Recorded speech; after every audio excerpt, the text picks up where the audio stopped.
Well, hello everyone. Happy Friday and welcome to another live lawn care Q&A.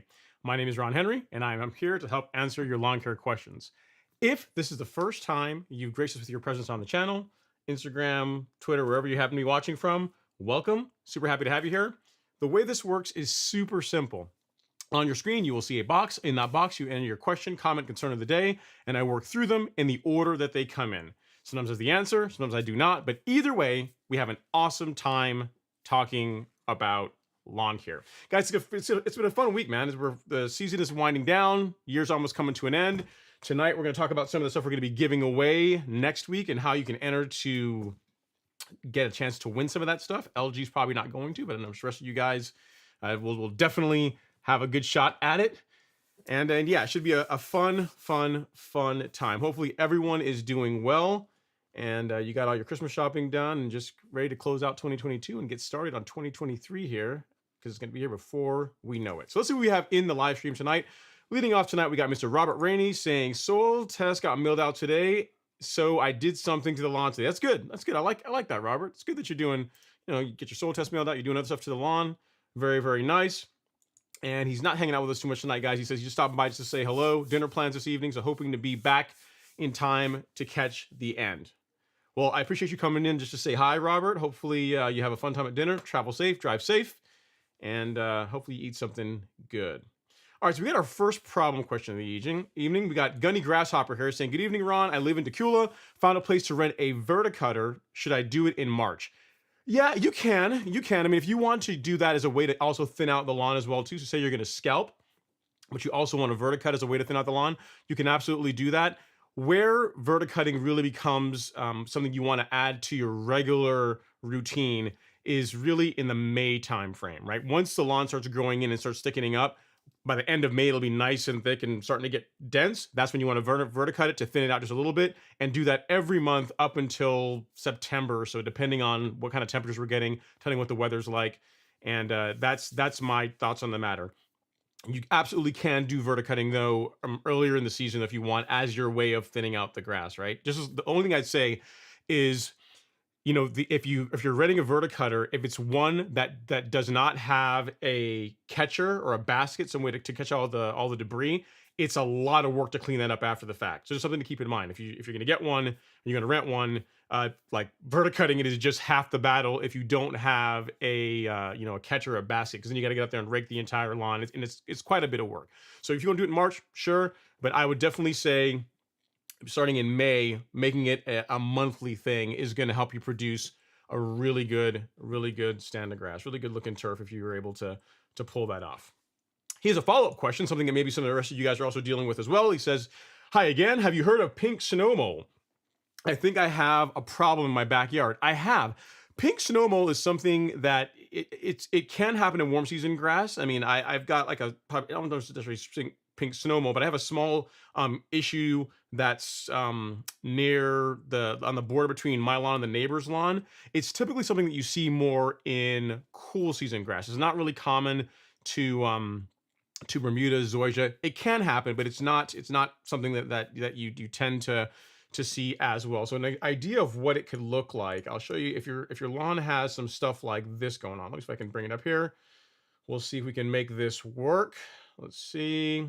All right. So if you have, I haven't seen the pictures Gunny, but if it looks something like this, now you have a couple of options. One, you can just do nothing about it, and literally when springtime rolls around, you scalp the lawn, it'll go, you'll get rid of it. It's not that big of a deal.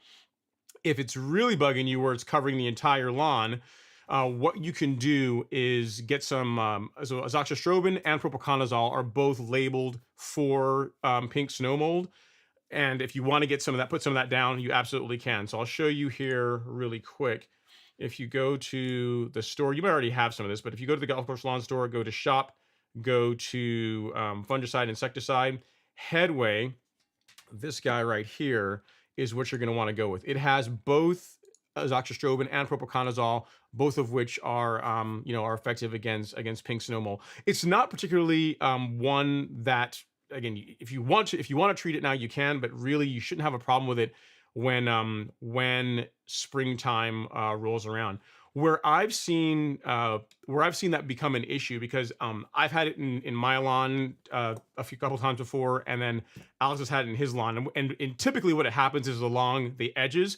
And what that's from is, I think in my case, is because I don't necessarily always shut off the hopper when I'm making turns, right?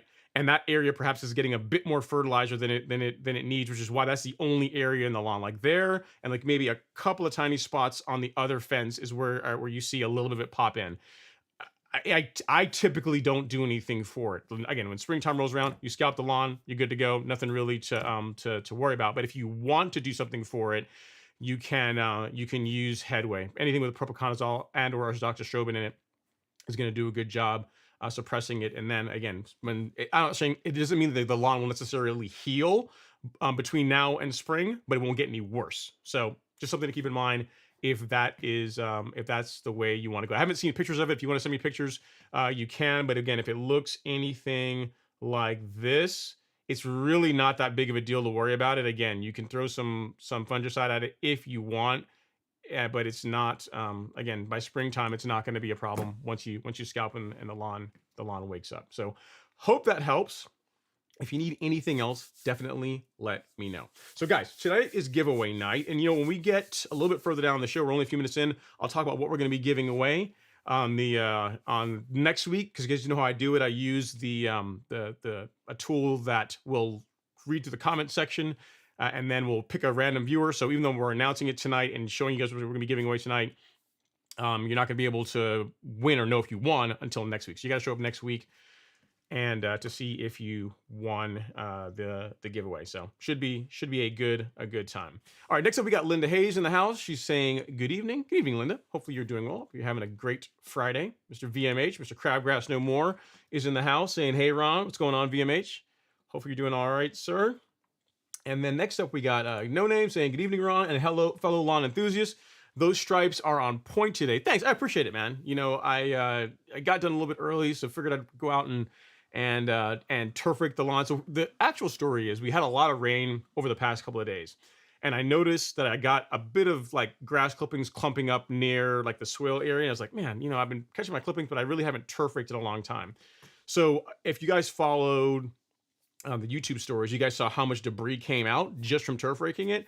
But the one benefit, again, a huge benefit of turf raking a lawn is that you get stripes that look like, see if I can make this happen, that look like that. So this is strictly from turf raking. I haven't even mowed it or anything is yet. That is just, you can see the debris there, just a dry, dead grass that that the Allet is cleaning up. And you can see how well defined those stripes are, how like they're just burnt in. And if you just take that brown, guys, take the brown away and imagine a deep green Bermuda lawn. Can you just imagine? It's gonna be amazing. It's gonna look awesome, right? But yeah, showed you guys that. This is literally turf raking. It was enough to fill up. It was enough to fill up an entire trash bin and then maybe half of another one. Because I made a couple of passes, and you can see again what I use, the turf rake cartridge, and then that's the debris that came out of the lawn. So yeah, the stripes were definitely on point. And yeah, that's what I can always say. If you're going to invest in an interchangeable cartridge mower, absolutely get a turf rake. Get a Verta cutter and get a turf rake, because as far as just from an appearance standpoint that you can get from doing that regularly to your lawn, it's incredible. And anyone that says you can't turf rake Bermuda, you can. I did it all this past season. It's absolutely fine. It doesn't damage or harm the grass. Like everything, it's in moderation, and you want to make sure you're not too aggressive. So I am literally using it just to comb the grass. It doesn't get into the dirt. Like if you look at that clipping, if you guys back up, you'll see that it's just grass clippings. There's not any dirt, no heavy debris. It's just the clippings, just the light stuff that is sitting in the lawn. And again, the benefit of that is that because you're combing the grass literally in the directions of the stripes, the stripes are just a lot more prominent. They just pop a lot better. And that's dormant Bermuda. So just imagine when spring gets here. It's going to be awesome. All right, so we got a couple of super chats. Let me get down here and do some housekeeping work. People are supporting the channel, which I definitely appreciate. First up, we got Mr. Robert Majoros. Thank you so much, sir. Super chat received. He says, got the paint to paint, just waiting for the rain to stop and dry up. Pictures to follow. I like it, sir. It's very, very cool. It's very cool. Thank you for the super chat. So you got to paint the lawn. You got to take a picture. We have to see the before and the after. It's who's doing that. Lawn Tools. They did that. If you guys follow them, or if you don't follow them on Instagram, those guys are wild, man. They did like a red and green, like a Christmas theme on the lawn. And it looks pretty cool. It's going to be interesting to see what their I imagine they have an HOA. It looks like they live in a neighborhood, but you know the Lawn Tools are. They don't care. They just get down. They are those guys when it comes to lawn care. So yeah, it's looking really, really good. Thank you so much for the super chat, Robert. Really do appreciate the support. And then next up we got Tommy Rock Marlin, hands down, doing a high five. Thank you guys both so much. And I'm gonna do better tonight. I'm gonna put both of you guys in as the show sponsor. You guys had equal amounts, so we're gonna say Robert Majoros.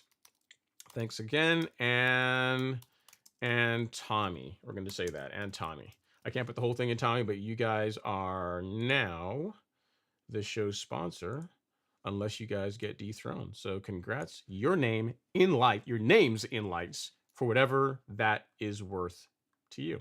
Thanks so much for the support. Really do appreciate it.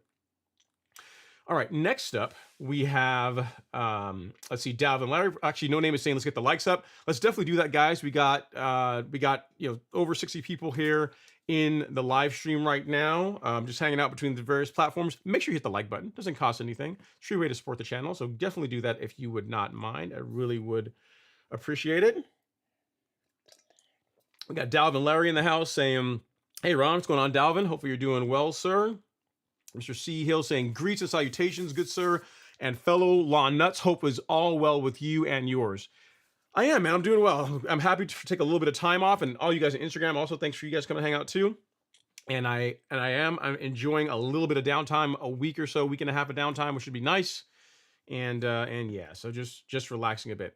I also got a couple of questions from last week. We had some questions around wild onion, around certainty for ryegrass, a couple other things. So we'll definitely get into that a little bit later in the show. I promised you guys I would do some research and get the answers for you, and I did. I'm a man of my word.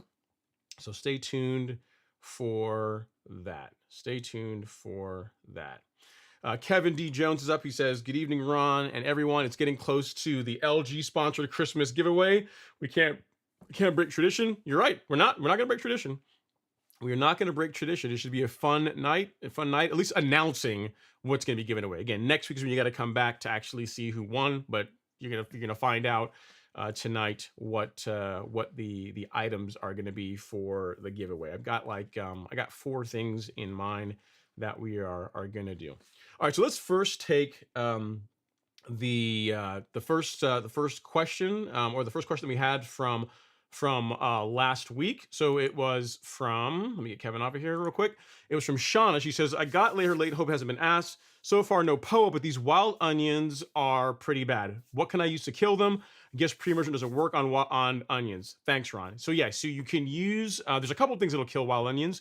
You can use image, it's gonna be really slow, but Celsius is also labeled for wild onions. So if you want something that's gonna work a bit faster, you can use Celsius along with surfactant, and that will knock out wild onions. You are correct. There's not really a there's not really a pre-emergent that I'm aware of that will keep it away. But yeah, I said I'd get you the answer for you. So there you are. And as far as Celsius, you can get it at the golf course lawn store. As a matter of fact, I'll show you here really quick. So you go to shop, to weed killer, and then they're on the top shelf because warm season grass. Although all grass types are welcome, we really do love our warm season grass here. So Celsius is labeled for taking care of wild onions, but again, it's not the only herbicide. It's just one of many that will knock them out. So hope that helps, Shauna. If you are watching tonight, I told you how to get you an answer. So there you are. There you are. So let's see. Let me take a look here at Instagram. See if we have any questions here in the live stream. So we got, or as far as Instagram here. So Vision Landscaping says, let's go. It says France or Argentina. France. Actually, I should have worn my Mbappe shirt. Actually, let's see if I can get it here really quick. Yeah, I'm definitely France. I'm a big Kylian Mbappe fan. So I would like to see them win. Like to see them run it back again. It'd be kind of cool. It hasn't been done in a long time where a winner has been able to defend back to back. It's been a really long time. So I think was it Brazil? I think Brazil was the last one to do it. And again, it's been quite a while. But yeah, I am definitely pulling for France. Definitely pulling for France. Would like to see them win. I like the way they play football. I like and I just like Mbappe. I'd like to see him get another one. So yeah. So Jonathan, you were asking about that. And let's see. Vision Landscaping is saying, happy holidays, leaf cleanup here, no downtime. Sounds like fun. Very, very cool. All right, so on to our next question or comment here of the evening. Let's see. C Hill says, if you're old enough for Johnny Carson. No, I don't think so. I don't think I am. Hang on, let me get actually Shauna's off of here first. Let me clean that up.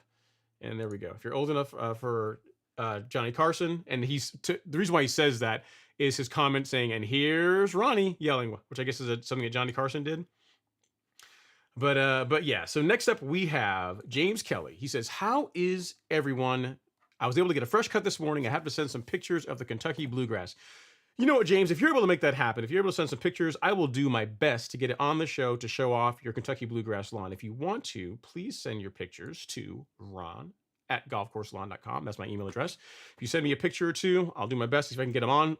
Hopefully don't make them too big because the software has trouble loading it. So if you can make them, just send them. And if anything, I'll resize them. Just send me a couple pictures of what you got, and I'll do my best to get them on the show. It can be something that inspires us. All of us that are looking at brown Bermuda, at dormant Bermuda, looking at lawns that looks like this. It'd be nice to see something with some color in it, right? So feel free to send the picture if you have them. All right, we got E-Dub saying grass is green, still in Houston. Nice, good for you, E-Dub. Here's the thing: even though my lawn looks dormant, there is a little bit of green speckled all throughout it. It's just so cold here. It gets cold enough here that it's checking out for the winter, unfortunately. So it's cool. January will be here before you know it. Then it'll be pre-emergent time and soil testing time, and get the fertilizer down and get going, scalping, all that fun stuff. All that fun stuff. So we have a question here on Instagram from Vision Landscaping. Says, do you have to kill ryegrass after the winter season is over in Texas? It depends. So if your primary grass is Bermuda, if your main grass is Bermuda and you've overseeded it, then yes, I do. I would recommend you get rid of it, because otherwise, you're going to have the ryegrass competing against the Bermuda. It's going to have trouble waking up, and yeah, and there you go. So I would spray it out. On that topic, that was another question that we had from last week, was on the topic of what can you use to get rid of ryegrass. So Celsius is probably one of the more common herbicides you can use for it. So Celsius will do it. But another question we got was around certainty, meaning can you use certainty to get rid of ryegrass? And he says, is certainty my recommendation? It is labeled for it. I did check, and I asked a couple of people around here that do sports field if they'd recommend using certainty. The majority of them use Celsius, but certainty will do the job as well, and it's a bit cheaper than Celsius. Not much, but it's a bit cheaper. So if you're looking to save a couple of bucks, you can use certainty or Celsius to get rid of rye in the springtime, whenever it's time to let the Bermuda wake up again. So that was a question we had from last week. It kind of ties into your question, vision, landscape around winter season grass. And so so what I was going to say is, for you can see you can use Celsius or you can use certainty. This is more commonly used, but certainty will work as well. This will work as well as far as getting rid of ryegrass. We have them at the golf course lawn store. Just go to Google and type golf course lawn store, and you'll see it there. And you can pick it up and use it. Use surfactant with it for best results. So hope that helps, sir. Appreciate the question, and thanks for all the support. And you guys were asking about France or USA. So I got my shirt. Check out I'm telling you guys, man, I got my Kylian, my Mbappe shirt here. So I'm going to be wearing this Sunday whenever they hopefully put the smackdown on Argentina. I hope they actually win. Here's the thing. Some people like penalty kicks. I hate when games go to penalty kicks, because it takes, granted, you should say if you're playing well, that shouldn't happen, right? But it takes a lot of the skill of the players away, and it's really down to, it's down to nerves, and if the goalkeeper can guess right. But I prefer the match to be won in time, in actual normal time or even overtime, versus going to penalty kicks, because it's just nerve-wracking, man. You just never know who's gonna pull it off. Plus, the Netherlands have lost a couple of big matches because of that. They lost the World Cup that way, and they were eliminated this year because of problems with penalty kicks. So I don't want the final to go to penalty kicks. All right, so back to lawn care. Hey, T1000 says happy Friday. It's going on, T1000. Thanks for hanging out, sir. Thanks for hanging out. Appreciate you. And then next up, we got NMS Auditor in the house. He says, happy Friday, Ron. Pics of the new Greensmaster GM 3250 in your inbox. I'm amazed at how easy it is to backlap and remove and reinstall the reel heads. In my inbox, you say, huh? Let's see here. Let's see. I don't see anything. Oh, yeah, I do. There it is. Oh, man, that's nice. That's not nice. That's nice. That's really nice. Oh, we got to show that off, man. You guys, tell you what, you guys are making me feel so inadequate seeing all the toys and hardware you guys get. Robert Majuros has got the big old John Deere. You got the Toro. You want to check out his new hardware, guys? It's clean too. Looks really nice. Okay, so I can stop telling you and I can just show you, right? So this is what NMS Auditor is working with. That's a very nice mower. It's a very nice mower. It looks like it's in pretty good shape too, man. Looks like it's like you got a nice unit. You got a nice unit. Got the headlight action, so in case you got to get out there and mow in the dark, you can see what you're doing. What blade reels are on those? Those look like maybe 11 blade. I don't know. That's definitely a higher reel count than that's definitely not an 8 blade. It might even be 14. Might be 14. Looks like yeah, man, that looks nice. That might be a 14. I can't tell, but it's definitely not 8. Nice catch, sir. Nice buy. Very, very sweet. Congrats on the new hardware. And you know how we do. We got to clap it up.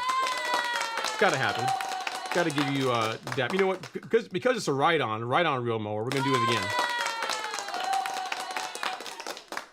Congrats on the mower, man. That is very, very, very sweet. And to your point, I'm not surprised that they're easy to remove, backlap, and reinstall, because remember, we go and we buy Toros and we buy John Deeres and we have fun with them and create amazing lawns with them, but they're really a commercial tool. And ease of use, ease of maintenance, it's the ability for it to hold an adjustment really well. Like all that stuff matters a lot to golf courses. So the fact that it's easy to take care of and easy to maintain really shouldn't be surprising. I'm sure that's something that Toro spends a lot of time on, as far as just ensuring that it produces a good cut, obviously, but also that whenever it has to go back into the shop, that the mechanic doesn't hate working on it. So not surprised at all. It's not like you have to take it off and reroute belts and all this kind of stuff that you have to do with some of the more consumer focused reel mowers. But the commercial stuff is designed to run and run and run, and then when you have to maintain it, be easy to turn around and get going again. So congrats again, man. It's a really nice unit. And definitely let us know in the chat what blade reels you got on it. They look like 14 to me. It looks like it's definitely not 8. It looks like even 11 or 14, but it looks like 14. It's a pretty high blade count. So let me know what you're working with. All right, next up is Dalvin Larry. He says, I did an end of season soil test and I applied nothing during the off season. Is there a need to do another test in the beginning of the new growing season? Not necessarily. It's really up to you. If you wanna, you can take the numbers of the results from your current soil test and you could use those to drive or to influence your applications in the spring. That's absolutely fine. I do one in the fall and I will do another one in the spring. But if you're not putting anything in, like say you did one now and you're not fertilizing, you're not doing anything else between now and March, then yeah, you don't have to do another soil test unless you really want to, Dalvin. So no need to do that at all. No need to do that at all. All right, next up is T1000. He says grass is still green in Austin. Man, what are you guys doing in Texas? How do you guys still have green grass this time of year? That's pretty insane that you guys are, because it's cold enough that I would have thought that you guys would all be like the rest of us. You'd be checked out by now, but I guess not. All right, next up we got Robert Majoros. He says, hey, Ron, POA is here. POA, for any of you guys that are new, he's talking about annual bluegrass, also known as Poa annua.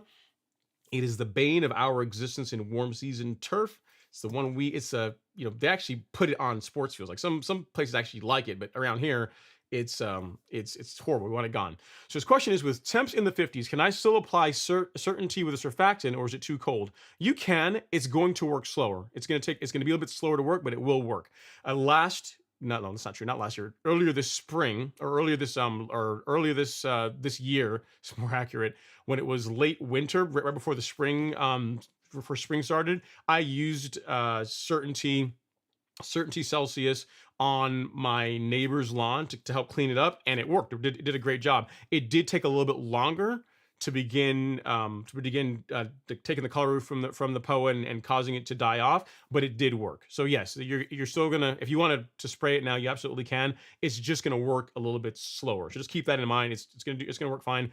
The key thing is what you added to the second part of your comment, which is to use surfactant with it. If you really want to get the best results, surfactant is your friend to get the best results when it comes to using certainty. And given that the temps are a little bit cooler, Robert, it's really your call. You can go with the 3, if you're going to be spot spraying it, you can go with like the 3 small scoops. I'm gonna open the box here. I'll show you real quick. So when it comes with certainty, you get this measuring spoon. So you guys on Instagram, this nice measuring spoon. Typically what I do is I use 3 of the small scoops, 3 of these small ones, right? 3 of these small guys with 2 gallons of water. If you want, you can just go with one large with 2 gallons of water, and that's a slightly higher rate than the 3 small. And that's if you just want to go up on the rate a little bit, given that it's gonna take a little bit longer for it to work, and the cooler temps, you just want to ensure that you knock it out, hopefully with one application. That's the one thing I'd say you could change. You could go with 1 large scoop per 2 gallons of water versus 3 of the small ones. Again, use some surfactant with it, spray it, and then just wait. That's all you should have to do. Should be good to go. Vision Landscaping and Instagram is in. He says, what I do is I fertilize 4 times a year, and luckily we got some late rainfall, so everything is green right now. Nice, very good. I like it. Sounds like you got a plan. But yeah, Robert, let me know if you need anything else. But yeah, certainty will absolutely work. Just realize that it's going to it's just you should be more patient. It's gonna take a little bit longer for you to get the results, but it absolutely will work. All right. Another question here, also on the topic of POA. We should have maybe called this, instead of like the lawn goals for the season live stream, Christmas live stream, let's talk about POA, because it's kind of a thing this time of year. It's from Greg, where he says, how long does certainty need to be on my POA before it rains? I put some on my yard, it rained 14 hours later. Do I need to reapply? Thanks. Nah, you're good. No, as long as, I mean, really in a couple of hours, as long as you apply it, again, with surfactant, hopefully, and you allow it to dry, you're gonna be good to go. You know, a little bit of rain, 14 hours, even heavy rain, 14 hours later, it's you're still gonna get good results with it, Greg. So yeah, I would not reapply. There's no need to reapply it. The big thing is just, again, as long as you applied it at the correct rate, the rates that I was telling you, one of the large scoops per 2 gallons of water is a higher rate, or 3 small, you'll get good results with that rate. So hope that helps, sir. All right, next up is RRB says, what height do you keep your Bermuda at during winter months? I keep it at the same height that I do during the main season. I don't actually let it grow out anymore. I've played with it at a couple of different heights. So what I have done is as low as half an inch. Like this past year, not this winter, obviously, but the like 2021 into 2022, I closed out the season at just over half an inch and maintained, because that's what I was mainly cutting the lawn at last year. This year, I maintained the lawn at 3/4 of an inch, between 5/8 and 3/4 of an inch, but really 3/4 is where I ended the season. And that's what you see here in this video, if I can find it. Yeah, right here. So this video, what you're looking at right now, that is Bermuda at just at 3/4 of an inch, 0.75. So it's nice and tight. It tolerates it just fine. I don't have any problems with it in the spring. Again, it's been shorter than this, believe it or not, last year, and it did just fine. So but to answer your question, it depends also where you are, right? So where I live in Georgia, our winters are relatively mild. We tend to get a lot of rain. We get some cold weather. Like right now, it's 42 degrees outside, right? But earlier today, or sorry, the hottest part of the day, it was in the 50s. And when we get our cold snaps, it doesn't tend to be like Chicago or Buffalo, where it gets into freezing weather and stays that way for weeks on end. We may get a stretch of a few days where it gets really cold, but nothing that sticks around for a long period of time. The reason why I like a shorter cutting height, or why I like to maintain the lawn at the same height that I do during the regular season, is one, where I live, the grass tolerates it. There's no problem with it. And then two, given that I have around 11,000 square feet to have to take care of, it's less work for me in the springtime, or really late next January, when I start doing my scalping. Because when I do my scalp to get the lawn ready for the next season, I do typically in 2 phases. I'll do like a pre-scalp in like late January, early February. And then right before it's starting to green up again, like Marchish time frame, late February, early March, I'll do like the last real cleanup cut and let the lawn get ready for the upcoming growing season. Because again, I have not a lot, but for me, it's a lot of square footage to have to cut. If I allow the lawn to get up to like an inch and a half, like some of you guys allow your lawns to grow out a lot, it's a lot of work. It's a lot of cleanup, right? It's like this past year, I want to say it was over 30 bags all in that I had to take out of the lawn. It's a lot of those refuse bags. So my goal this year is for it to be a lot less than that. If I can get it down to like 10, that would be nice. So that's why I don't cut the lawn. I don't allow the lawn to get a lot taller where I am, because it hasn't been necessary. The lawn tolerates it, and it's frankly just less work for me in the springtime once it gets time to get the lawn going. So that is why I do it the way that I do it. Great question. So it's also helpful to know what part of the country you're in, because if you were further up north, then maybe letting it grow out a bit more would be a good idea. I don't know. I don't think the lawn tools are here in Instagram, or if I saw Brett's Grasscapades in here.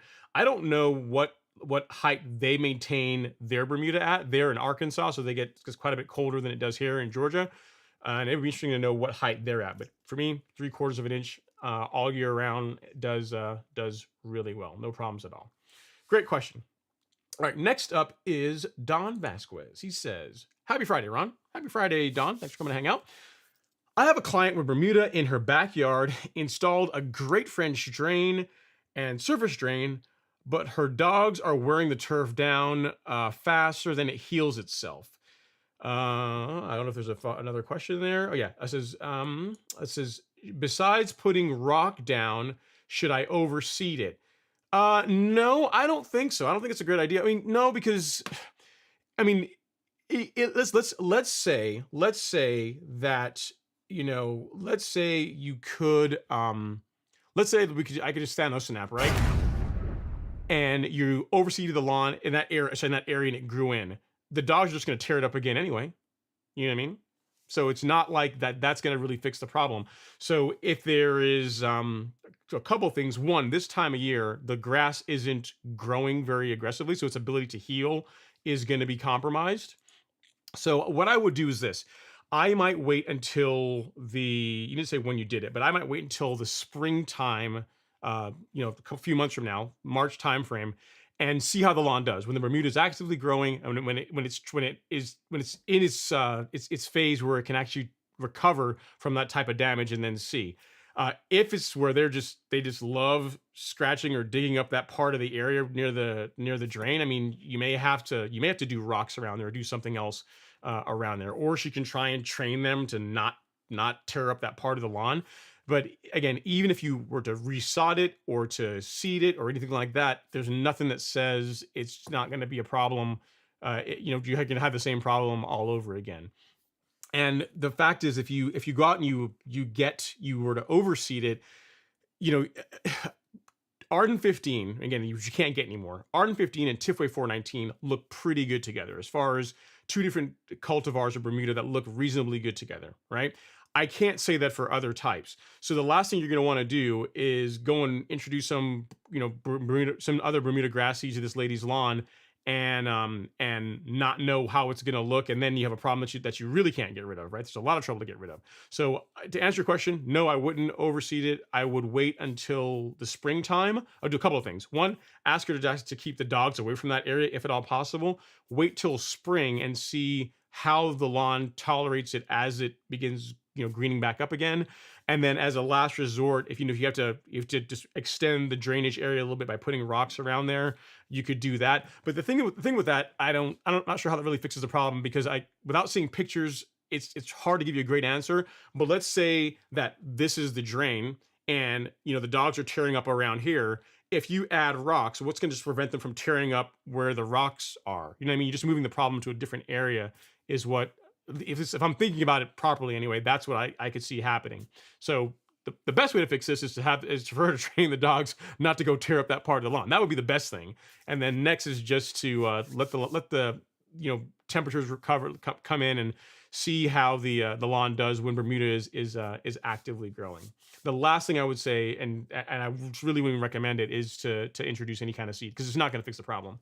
It's not gonna fix the problem. It's not gonna grow in this time of year because the weather's too cool, and it's not gonna fix the problem. Like, the dogs are just gonna damage it too, right? So more negatives than positives. Not something that I would do. All right, we got Higgy Pop in the house. Up next, he says, "Hey Ron, happy Friday. We all need to hit the like button. It's free. We do. You guys do, guys. It doesn't cost anything to support the channel. I mean, and you guys, we got plenty of people here. Only got 45 likes. We can do better than that. Certainly, we can do better than that. You know what? And actually, while you guys hit the like button, I am gonna have a sip of my lemonade with my whistle. Put some music on. Makes it easy for you guys to move your mouse up there and tap the like button. All that fun jazz. All right. All right, so we are back.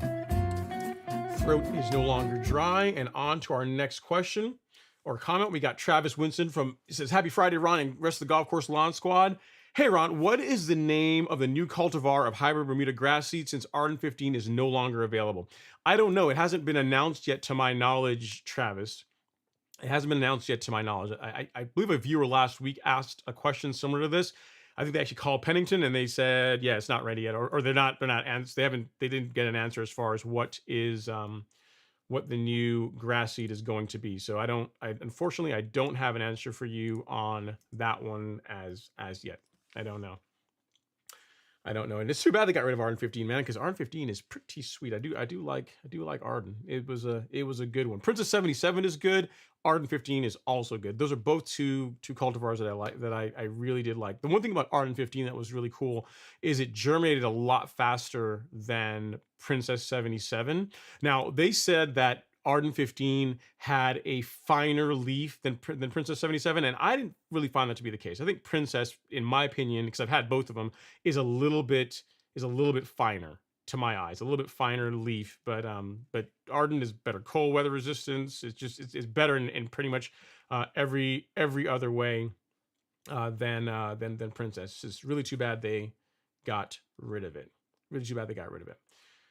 All right, next up is Neil Crossley. He says, hey, Ron, is dithiopyr and simazine an acceptable pre-emergent cocktail for my February treatment? I am low on prodiamine, but I have loads of liquid dithiopyr. Yeah, you absolutely can. The one thing that with dithiopyr, and I'd say the only negative to it, is it doesn't seem to last quite as long as prodiamine, but it's a great option. And for the springtime, I actually like dithiopyr more so than prodiamine, because it can, you think about the weeds that we have to start dealing with whenever temps get warmer are things like crabgrass, right? And dithiopyr, unlike prodiamine, can target young crabgrass. It can prevent it, but can also kill young crabgrass. So it's nicely suited for springtime. The only negative is it doesn't last quite as long as prodiamine does. Now, I used dithiopyr this past spring. I'm pretty sure that's what I used, and I had great results. I didn't really have any problems with crabgrass in the lawn or anything like that,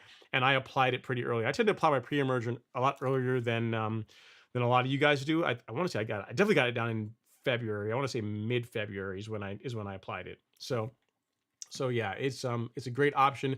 Mixing some simazine in with it, not a bad idea. I mean, again, simazine typically is I'll put it this way: I've never mixed dithiopyr and simazine and used them in the springtime. Typically, I use Princep or simazine in the fall as another way, as a spike along with prodiamine to help prevent POA. But in the spring, dithiopyr by itself tends to do a pretty good job, in my opinion. That or prodiamine. So, answer your question, you should be fine. But I've never actually mixed that cocktail. Maybe something to try out. I haven't actually tried that in the spring as yet. So maybe it's something to test and see. But dithiopyr by itself will do a pretty good job. It just doesn't last quite as long as prodiamine. So hope that helps, sir. If you have anything else, definitely let me know. Let's see how the gram is looking. Instagram is looking. We got a comment here from Natty Lawn, says new grass straight to 1/2 inch, or let it settle in at a higher height and then bring it down. So when you say, okay, so what I would say is this: if you just planted Bermuda, if you had Bermuda sod installed just like say last week, right? There's no reason I would not scalp like grass is about to go, that's in its dormancy period at this time of year. So what I would say is, next spring, if you want to cut it short, you want to take it down to 1/2 inch, that's absolutely fine. But I wouldn't take a grass that was installed in December and then scalp it down to 1/2 inch. I wouldn't do that. Let it catch itself, let it get established. And then once the weather warms back up, springtime gets here, summertime, so, the hotter temps get here. If you want to maintain it at 1/2 inch, you absolutely can.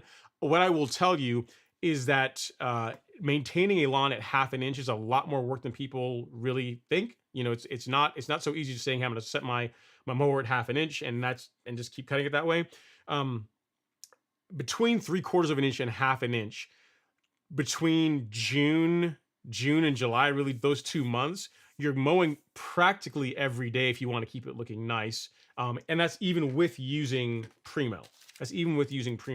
So if you want to go to 1/2 inch, there's a couple things you need to keep in mind. You're gonna have to mow more often.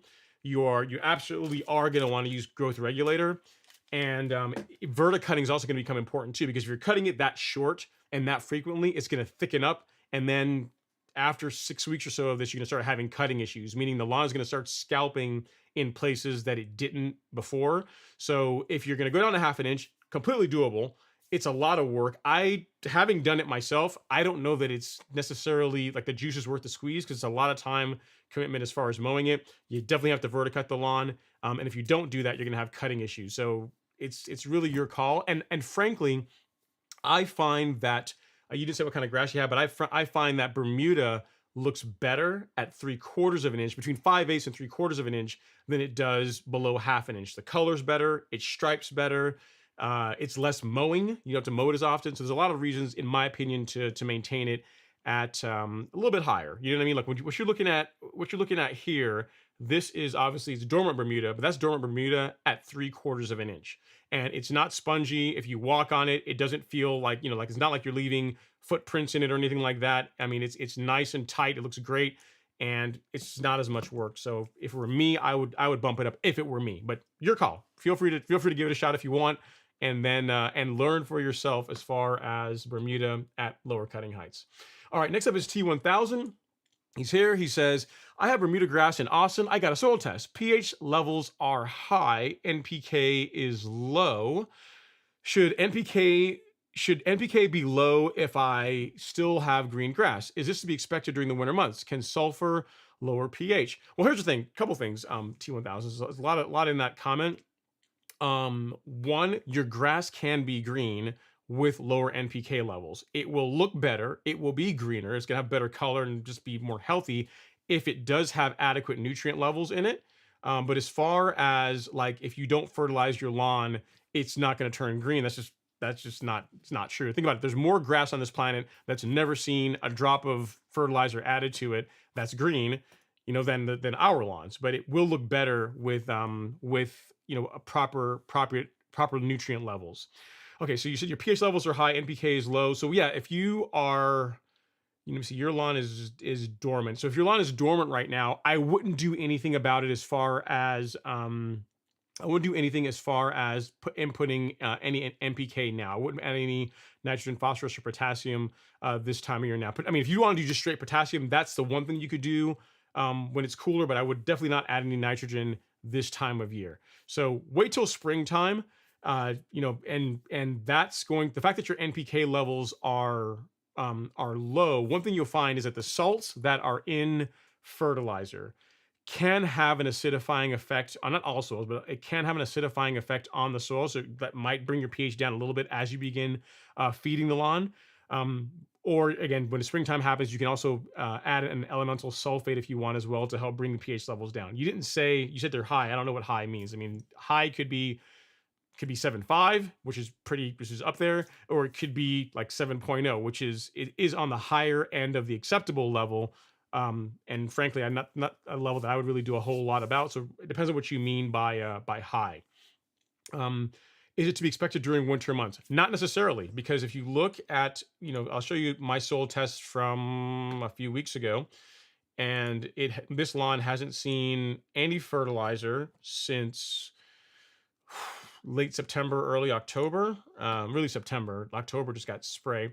And if you look at my NPK levels, right, and this is from, I'll actually show you here.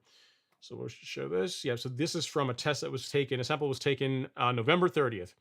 And that's what my NPK levels look like. The phosphorus is high because it keeps becoming more available. I don't know. I've been adding a lot of phosphorus. I'm not sure why that level is where it is, but there you go. But you look at a lawn that has not had any inputs to it, no nitrogen, no potassium inputs since really in any measurable amount since September, and my levels are still in the optimal range. The things that you do see that are low are my some of my micronutrient levels, like copper, boron, are a bit low, but overall, the soil looks like it's in pretty good shape. So to answer your question, is the fact that you're in winter months, is that causing your nutrient levels to be low? Not necessarily. The fact that you haven't fed the lawn, and that if it's still growing, that will cause nutrient levels to be low. If you think about my lawn, this past year, the lawn went dormant earlier in the season or earlier in the fall than it typically does. So Last year, the lawn was still green into like late November, early December. This year, like Octoberish, it was checking out. It was like it was gone. So with the lawn going dormant, the nutrient demands for it are a lot lower. So you think about the inputs that I added in September, the grass isn't really growing to really take or use a lot of that up, which is reflected in my my test, because the nitrogen really should, if in other words, if I fed the lawn, if the lawn behaved the same way this year that it did last year, my nitrogen and phosphorus levels would be lower than they are. But because this season it got cold really quickly and no rain, and the lawn just went dormant really quick, hence you see that reflected in my test. But yeah, no, nothing to worry about. Fix it in the spring. And an elemental sulfate can be used to lower pH, but again, it depends on what high is. You didn't tell me what your levels are. But yeah, you can use an elemental sulfate to lower your pH if you want to go that route. No problems at all with doing that. All right, next up is Mr. Gary Freeman. It says, "Hey Ron and Strap Action Gang, good evening. What's going on, Gary? Thanks for coming to hang out, sir. Appreciate you." And then E-Dub is saying, "Are you giving away the Allet?" No, I am not. I am not giving away the Allen. The channel is not big enough yet to give away a mower. That'd be really cool. Maybe one day. Maybe one day if it gets a lot bigger, giving away a mower could be something we might do. But right now, not big enough. Not big enough to be able to do that. But I can talk about the giveaway. We're almost at the 8 o'clock hour, almost an hour in. At the 8 o'clock hour, I'll talk about what the giveaway items are going to be. So if you guys want to stick around for that, you will find out. And next up is Tommy. He says, "Love your channel and yard advice. I am glad that you find it useful, Tommy. I appreciate the super chat from earlier, and I appreciate you watching. Thanks so much." Dada K's in the house, says, "Hey Ron, good evening. What's going on, Dada K?" And Devin's in the house. He says, "What's up, Ron? Should be another fun night of turf talk." Yeah, man, should be a good time. It should be fun. I'm looking forward to, having fun tonight already. We're already an hour in.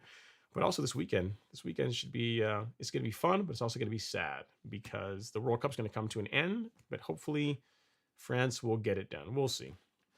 We'll see. Either way, someone's going to be happy, right? Because Messi's going to either get his World Cup finally, or France and Mbappe are going to get another one. They're going to get to run it back, which is kind of cool. Thanks for coming to hang out, Devin. Appreciate you. And then next up is Dwayne's World. He says, "Hello, Ron. Happy Friday. Friday, sir. How much water would you recommend for a dormant lawn, as I don't get much rain at all in SoCal and rely on irrigation for watering?" So it depends on what does not much rain mean.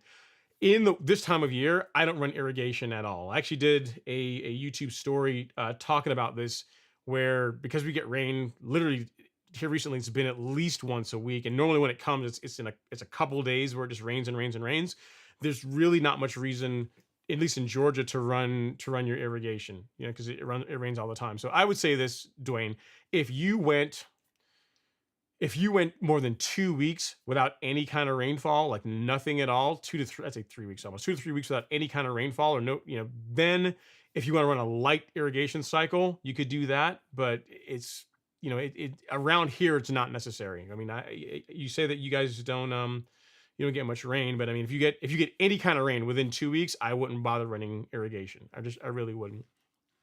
One way a test you can do, I'm not sure how high you're maintaining your Bermuda, but if you go out and you start walking on it and it gets crunchy, crunchy's not really a technical term, but it gets crunchy to where when you walk on the lawn, if you go back and you look at it hours later, your footprints are still clearly visible, showing that the lawn is really, really dried out, then run an irrigation cycle and call it good. That's what I would say is another way you can test to see whether you needed to water the lawn or not. But I would not do anything even remotely close to what you run during the growing season. It's just not necessary. There's no reason to water it, every week, every couple of days, like you would during the wintertime, unless the lawn is still growing. Like if it's green, you're still mowing it, then yes, continue to water it. But if it's dormant, then there's just no reason to do that. All right, so we got a question near and dear to my heart. One of the questions that are near and dear to my heart. There's a lot of things that are near and dear to my heart, but one from E-Dub, when he says, "When is a good time to level your lawn with sand?" Awesome question. Awesome question. So when is a good time to top dress your lawn or level your lawn with sand? So I'm a fan of doing that EDub whenever the lawn is actively growing. So if you're my neighbor here in Georgia, I would tell you that if you want to do a top dressing or lawn leveling project, I would wait until April, May timeframe. So like late April, early May. That's a great time of year to do it. Reason why is because one, the temperatures are cooler, so you're not out there, when in the middle of July, slaving away out on the lawn, which is not much fun. Trust me, I've done it. And then also you benefit from the spring showers, the water, the free rain that we tend to get that time of year that helps to water the mix in, helps to get it settled, helps the lawn recover faster. Ideally, you want to top dress and level the lawn when it is actively growing. You would not want to do it this time of year because if you were to level the lawn now, it's just going to look ugly and be like a beach until springtime. So this is really, so refrain from doing it this time of year. Again, May timeframe, late April, early May, if you're my neighbor around here, is when I would say to do it. And from there all the way until really August, you could do leveling work. So I've gotten the question, you didn't ask this, but a question I commonly get is how many times in a season can you level a lawn? So if you were to do your first one in late April, early May, right? You could give it 4 to 6 weeks. Typically in 2 to 3 weeks, the lawn is going to be recovered, but 6 weeks later, mid-June, you could do another one if you wanted to, like a light touch-up work if you wanted. And then again, late July, mid to late July, early August, you could do another one. What you're going to find though, is after the first main leveling that you do, you're not going to have to go as heavy each time to get the lawn to help smooth out those areas. So what I tend to recommend is get it done earlier in the season. Again, late April, early May timeframe is good. And then if you want to get like another load of material brought in, or you want to hold a little bit back to do some touch-up work, 6 weeks later, once the top dressing is kind of settled in, you kind of see what you're working with. That's a good strategy as well. You know what I mean? That works well. I mean, what you're seeing here in my back lawn, that was not, I didn't do that myself, but that was leveled in July is whenever the guys from Sandman Top Dressing came out to leveling it. So what you're seeing here, and this is not even a great angle. I mean, it looks fairly smooth, but if you look at it from the other side, from the patio looking out, it's like a pool table, man. It's really, really good. And that was a leveling job done again late July timeframe, which is not the time of year that I really recommend doing it because it's just so hot out. It's just not a great time to have to be out there in the lawn doing that type of work. But you absolutely can pull it off. Hope that helps. If you have cool season grass, those guys and gals tend to do it in springtime and then also in the fall. You don't want to necessarily do that in the middle of the summer. The cool season turf is stressed during that time of year. So doing it in the spring or fall being the more popular is our good times of year to do it. So hope that helps, sir. Next up, we got Dwayne's World. He says, Ron, curious, if you were ever to start another YouTube channel, not turf related, what would you dive into? What would I dive into? I don't know, probably like a gear channel, like gear and video channel, like one using, I like cinematography. I like storytelling through video. So a channel, something like that. And also one where I like review camera equipment, lenses. I mean, I got enough stuff that I could actually probably start a channel doing that.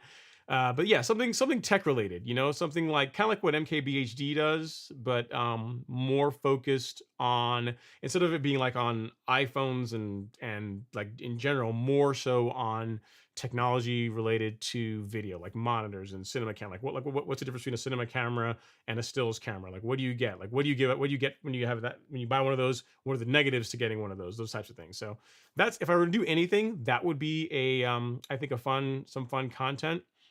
That would be an option. Also, maybe like a channel around when I was doing like Ron's rants. So like life, career advice, that type of thing.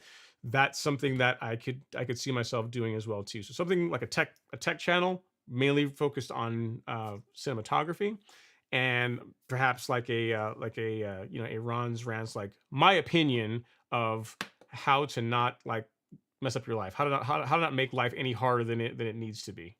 And if you guys are interested in seeing some of that, I had a series that I did like years and years ago called Ron's Rants. I think the playlist is still live on my channel, where I would talk about different topics. So if you're interested in that and want to see a really bad video, you can dig that up. But yeah, that's what I'd likely do, Dwayne. All right, next up is Stan G. He says, I am present for tonight's live streaming. Appreciate that, Stan. Thanks for coming to hang out, sir. Let's see if we have any questions or comments here from the gram. Nothing. You guys are just, nothing. You guys are just kind of hanging out. Looks like we do have one from Michael Carroll. He says, hey, Ron. He says, I live up here in Northeast Cape Cod, Massachusetts, Martha's Vineyard. Nice area. I applied some Headway G to my turf type tall fescue last month. Should I reapply in the spring? So great question. It's a great question, Michael. So as far as it depends on what you're trying, what your goals are, what you're trying to do. If you are trying to apply fungicide for preventative purposes, there's two times of year when I recommend doing that. In the springtime, so like May, June timeframe, that's a good time to apply fungicide as a preventative, and then in the fall to also prevent problems with lawn diseases. The main reason why I do fall fungicide applications is to try and keep spring dead spot out of my lawn. That's the main reason why I do it. But cool season guys and gals like people like you have your set of lawn diseases that your turf is more subject to.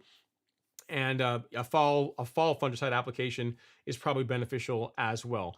Outside of the preventative times of year, if you have an active problem in your lawn, obviously you could use a fungicide to help treat it. But those are the times of year. Outside of that, I would say preventative in the fall and the spring. So for me, October, November timeframe is when I do my fall preventative. And then May, June is when I do my spring, summer preventative. And that tends to work pretty well for me. So hope that helps, sir. Hope you're having a grand old time in Martha's Vineyard. And if you have anything else, definitely let me know. If you need Headway G, we carry it on the Golf Course Lawn Store. So just go to golfcourselawn.store and it's under the fungicide section. So appreciate you coming to hang out and asking a question. Very, very cool stuff. All right. Next up is Dwayne's World. He is back. He says, Ron, since you are locked into overseeding next fall, hey, I did not say I'm locked in. I said, see, I'm kind of gotta adjust myself a little bit. I say I'm locked in, but I am leaning heavily towards doing it.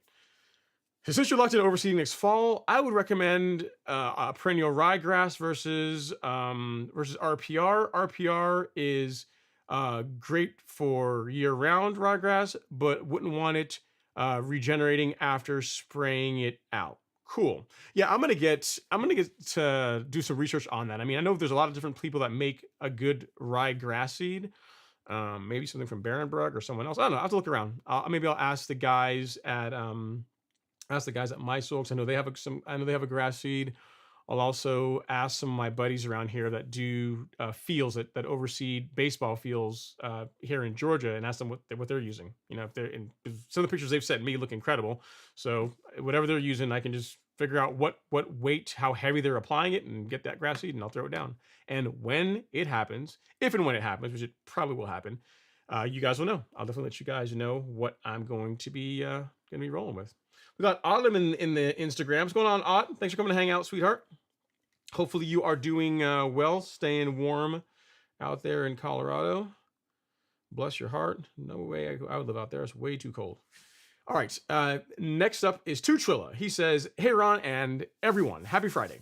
It's amazing how you can make dormant grass look so good. Hashtag stripe action. You can. I mean, it's not, again, if you looked at the pictures of the lawn from the summertime, like after I got the outlet, and it basically looks the same way, except it's not green. Like the stripes are actually more burned in, more pronounced now because I've had just time to turf rake it and stare at it and whisper sweet nothings to it.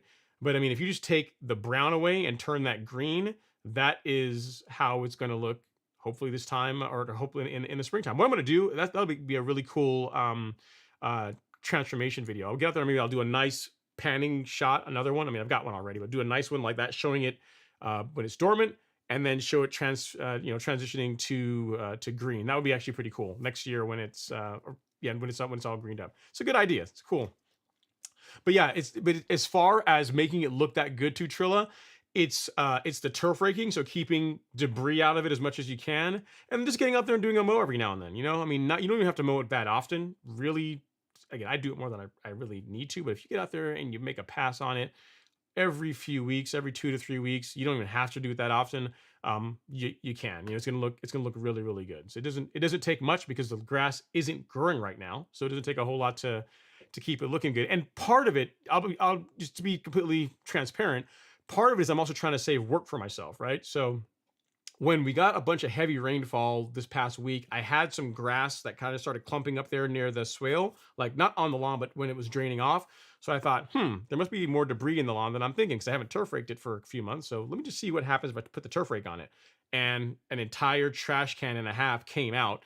So it was a good thing that I did that. And I'm trying to do little things, light things all throughout, this time of year, nothing too aggressive to where when late January rolls around, I do my pre-scalp, I'm not going to have that much work. Really, it won't be that much to get the lawn prepared for it's pre-emergent and then for the start of the season. So yeah.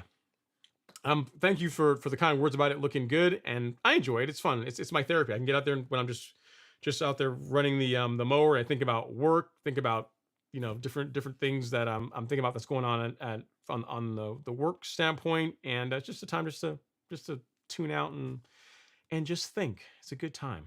Good time. I enjoy it. All right, NMS Auditor's telling me his is 11 blades. He's got 11 blade reels. Cool. Just a backlap, turn a knob, and the reels run backwards. So awesome. That's pretty sweet, man. Yeah, that's about as much work as it is for me to do it with the outlet. I got a little box I connect to it and press a button, and it spins backwards. But it's nice that literally it's just a knob or a lever you throw, and then you're backlapping, which is really cool. That's nice to know. An 11 blade, I will tell you, NMS Auditor, the one thing I'll warn you on, 11 blade is nice. It produces a beautiful cut, beautiful cut. But really, you're going to want to be at 3/4 of an inch or slightly shorter. So don't, you're not going to want to be on that inch and a quarter life with an 11 blade reel. It's just not going to work out for you. So you want to keep it at 3/4 of an inch or lower. If you want to try 5/8, so what is that? It's 0.625. That's a decent height. If you want to start the season out there and then maybe work your way up to 3/4 of an inch as the season progresses, that's good. But you don't want to really go much higher than 3/4 of an inch with an 11 blade, and to where you're not going to have cutting issues. So you can go definitely a lot shorter, but again, it goes back to the comment that I made earlier as far as the amount of work you're signing up for if you decide to start mowing your lawn that short. So very nice unit, man. I'm glad you got it. Congrats again on the mower. Definitely take pictures, get someone to show some video, take video whenever you put it on the lawn and run it, and let us know. Let us appreciate your nice hardware that you got going on now. All right, Jonathan Daza is up next. He says, so Ron, I put down sedge hammer tenacity and surfactant to my lawn for nut sedge and weeds. I have turf type tall fescue. And it's mid-60s during the day and the low 40s at night. Is it still going to be effective? It should be. It's just going to be really slow. It's just going to work slow, Jonathan. I mean, it works. I'm trying to think if there's any temperature restrictions on tenacity, and I don't recall reading any. There might be, but I don't recall reading any as far as that goes. I mean, if you're in the mid-60s, that's fine. Like sure, you're in the, let's see, you're in the 40s and in the mid-60s, that's good. Now, if you told me that you were getting down to where it was like freezing temps, it's getting like 30s and lower, then I'd be like, you could use it, but it's probably not going to be very effective. But if you're getting into the 60s, that should be fine. It's going to be a bit slower to work this time of year, but you should still get a good result. So yeah, definitely keep me posted on how it does. And yeah, great question. And it's funny, you did it for nut sedge and you did it for nut sedge. Interesting. So I'm interested you still have sedge in your lawn this time of year, because we don't have any here in Georgia. I mean, so I'm not sure where in the country you are that nut sedge is still a problem for you, but around here, nut sedge is like, see ya, deuces, see you in the springtime. It's not around right now at all. Another question he has is also, how many days after can I start watering my lawn? You could do it the next day if you wanted to. I mean, really, if you sprayed the lawn in the morning and if you were going to have rain in like the evening, that's going to be fine. But wait till the following day to run your irrigation if you want, and you should be good to go. The big thing is just allow it to you spray it, allow it to dry, and then you're good. So giving it 24 hours is just is just fine. That should produce a good result for you. All right, Jeremy White is up next. He says, "Big bro, just checking in. Hopefully you're still rolling, man. I haven't heard from you in a while. Hopefully you're still out there doing your jujitsu. Just hope all is well. I let my Bermuda grass go." Now, Jeremy, when I read this, here's the thing. I'm not mad. I'm just hurt a little bit to read that. And I'm gonna continue reading this, but I mean, just you let it go. Just a little bit disappointing. What should I be putting down for now for weeds that are present and getting ready for the upcoming season? So it depends on what kind of weeds you're dealing with. And so like that's always the answer, right? It depends on what weeds you have in your lawn. This time of year, I imagine you're gonna have some POA. So certainty will help with that. If you have broadleafs in your lawn this time of year, then you could use Celsius. But I mean, it's a really difficult question to answer without knowing what kind of weeds you have. But certainty for POA. If you have a bunch of broadleaves, Celsius. So these two, as fate would have it, actually mix very nicely together and produce a great result. The only negative to applying them this time of year when it's cold out is that is going to be a bit slower to work. That's the only negative to spraying it this time of year. But it's okay. It's okay, Jeremy. You know, at least you're getting ready to go. So what I would also say, in addition to trying to get rid of the weeds that you have in the lawn now, early next year, or say February-ish timeframe, get ready to make plans to get your pre-emergent down, because that's going to help you get ahead of the lawn game as far as keeping crabgrass spurs, like minimizing how much of that you're going to be dealing with once the temperatures warm up again. But outside of that, if you want to spray out the weeds you got now, good. But the next big step that's going to make your life a lot easier next season is going to be a pre-emergent application I like to do it in February timeframe. I like to be a little bit earlier than some people do, because I don't want to have weeds in my lawn. So a bit early with pre-emergent is better than a bit late. So hope that helps, sir. And I'm just giving you a hard time. I say I'm disappointed, but I'm not really disappointed much. All right, T1000 says 7.5. Yeah, that's up there. That's getting up there. Yeah, so an elemental sulfate is something you can use to help bring that down, T1000. So yeah, that's something I would consider doing, given that you are at 7.5. That is getting up there. Okay, next is Dwayne's World. He says, "Ron, with your most recent soil test and your macros being in the optimal range, would this indicate that your macros were high if you tested a month prior to when you did?" Not necessarily. Not necessarily, because remember, Dwayne, like my lawn went dormant. So I tested in November 30th, right? So I still got the screenshot up here. So I tested November 30th. The lawn started going dormant in like October timeframe. So even if I went back a month earlier, it really probably wouldn't be very much different. I mean, the levels might be a touch higher, but I wouldn't necessarily say it's going to be a night and day difference, because again, the lawn checked out a lot earlier this year than it has compared to last year. So I would expect the levels to be a bit higher, but not like off the charts higher than what you're seeing now. So it's a good question, but yeah, no, I wouldn't expect them to be substantially higher than what you are currently seeing. All right, Greg Lyon says, "Doesn't it make you mad when delivery people drive into your yard? Does Super Sod have smaller bags of sand rather than the large bags they deliver?"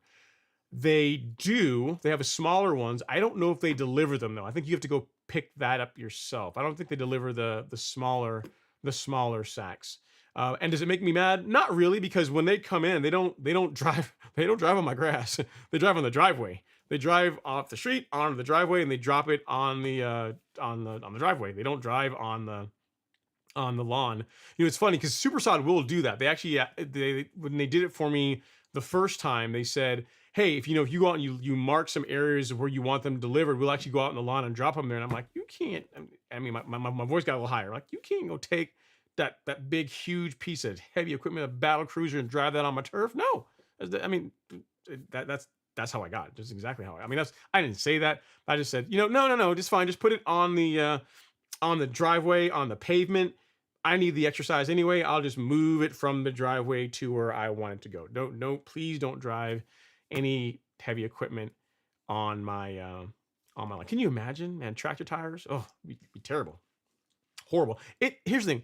It pained me whenever drawing a blank. Whenever Sandman, whenever I had the lawn top dressed this past July, when they were out there with their tractors and stuff. And granted, they have the tires that distribute the weight and don't really carve any ruts or do a lot of damage. And I still cried a silent tear inside whenever they drove that thing on the lawn. Because I mean, I just don't, outside of my real mowers, that's the heaviest thing that goes on there. I don't, nothing. I don't really run heavy equipment on the lawn. If you guys want to see what I'm talking about, and you want to laugh at my expense, this video here is going to show the top dressing work that was done last July, and you can see. I'll tag Greg at Greg. Greg Lyon. That is the video. You'll see the actual heavy equipment, like the heaviest equipment that's been on the line in years when they were doing the top dressing work, and it didn't do any damage. I'm probably just being a bit, a bit anal and just trying to baby the grass more than I should. But yeah, for the most part, the delivery drivers, like even outside of like heavy equipment, like I did have Amazon drive on my lawn last year. No, was it last year or was it the year before? It all runs together. When you get older, time goes by faster.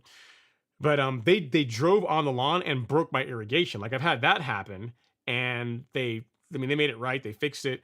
But since then, I'm not sure if they have notes on different properties, but ever since then, I've not had a problem with anyone driving on my lawn or anything like that. So they're pretty good about it. Even the UPS driver, he'll pull up and he'll walk up on the lawn or he'll walk around.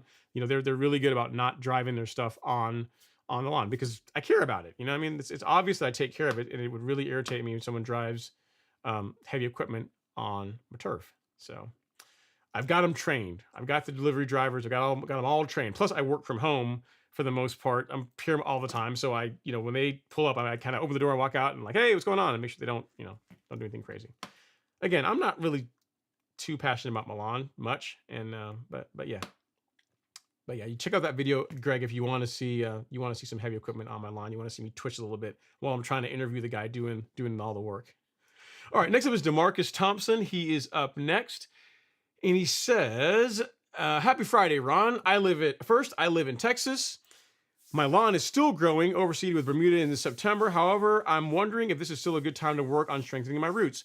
So September is not the best time of year to overseed, to seed or do any kind of major renovation work to Bermuda because it's good. The temperatures are getting cooler. But I'm not sure. It sounds like in Texas, you guys, the sun just happens to beam down on that state for some reason because all you guys still have green grass there. As far as working on strengthening your roots, what do you mean? Do you mean like making a phosphorus application or applying biostimulants, things along those lines? What I would tell you, DeMarcus, is if the grass is still actively growing, meaning you're still out there mowing it, it's still green, then you can still feed it. You should still feed it. So if the grass is still growing, it's still green, you can still fertilize it. You can still, you can still feed it. You can still use all your biostimulants. You can do everything you should be doing during the summertime.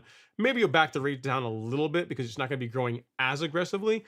But yeah, that's the test. If the grass is growing, you're still mowing it, you should continue to feed it.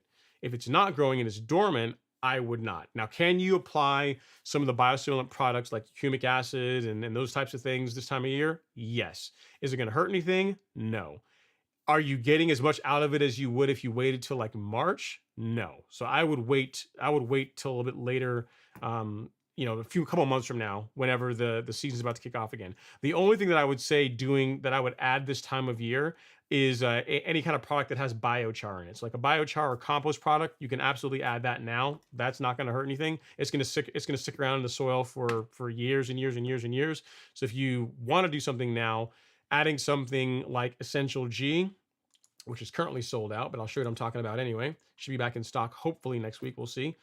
But if you go to the Golf Course Lawn Store, go to Miramichi Green Biostimulants, and then you go to here, the first thing you'll see is Essential G, which is a compost and biochar product. This you can apply year round as long as the ground isn't frozen. If you want to be notified whenever it comes back in stock, which again should be next week, just click on notify me when available, throw your email address in, and we'll send you an email as soon as it comes back in stock. But yeah, the test as far as should you be doing stuff to your lawn this time of year is it really depends on the state of your lawn. If it's still growing, continue doing your program. If it's not, maybe a granular compost and biochar product is about all I would do. A cleanup mow here and there, but you don't need to go too crazy because really right now this time of year, lawn's not doing anything, right?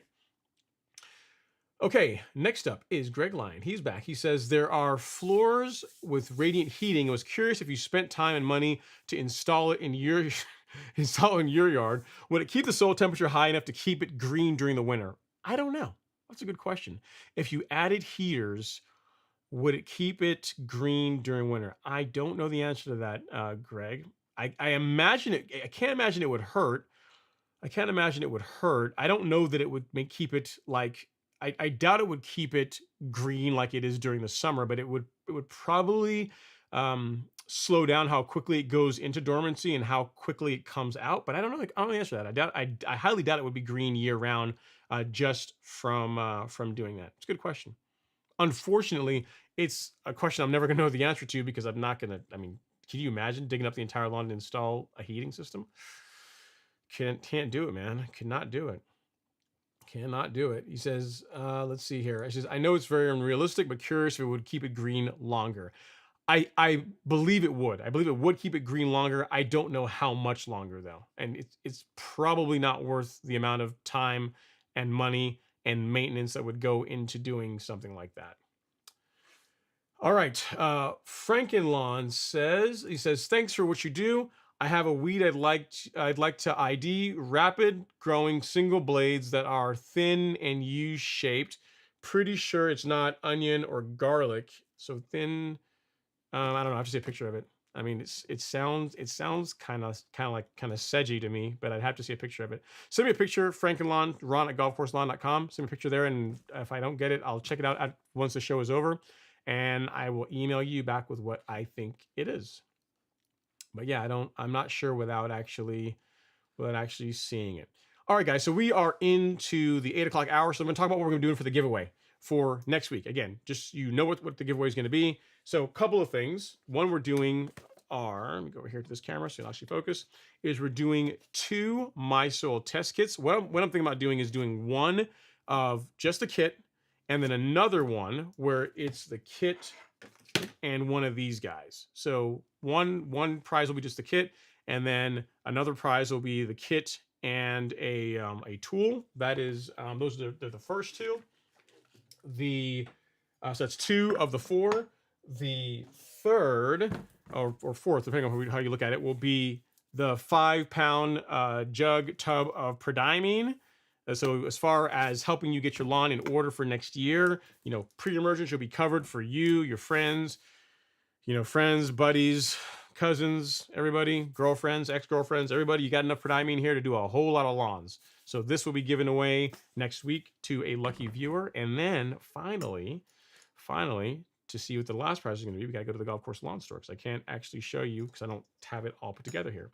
The other prize, the last thing we're going to be giving away, is from Miramichi Green. We're going to be giving away a carbon kit.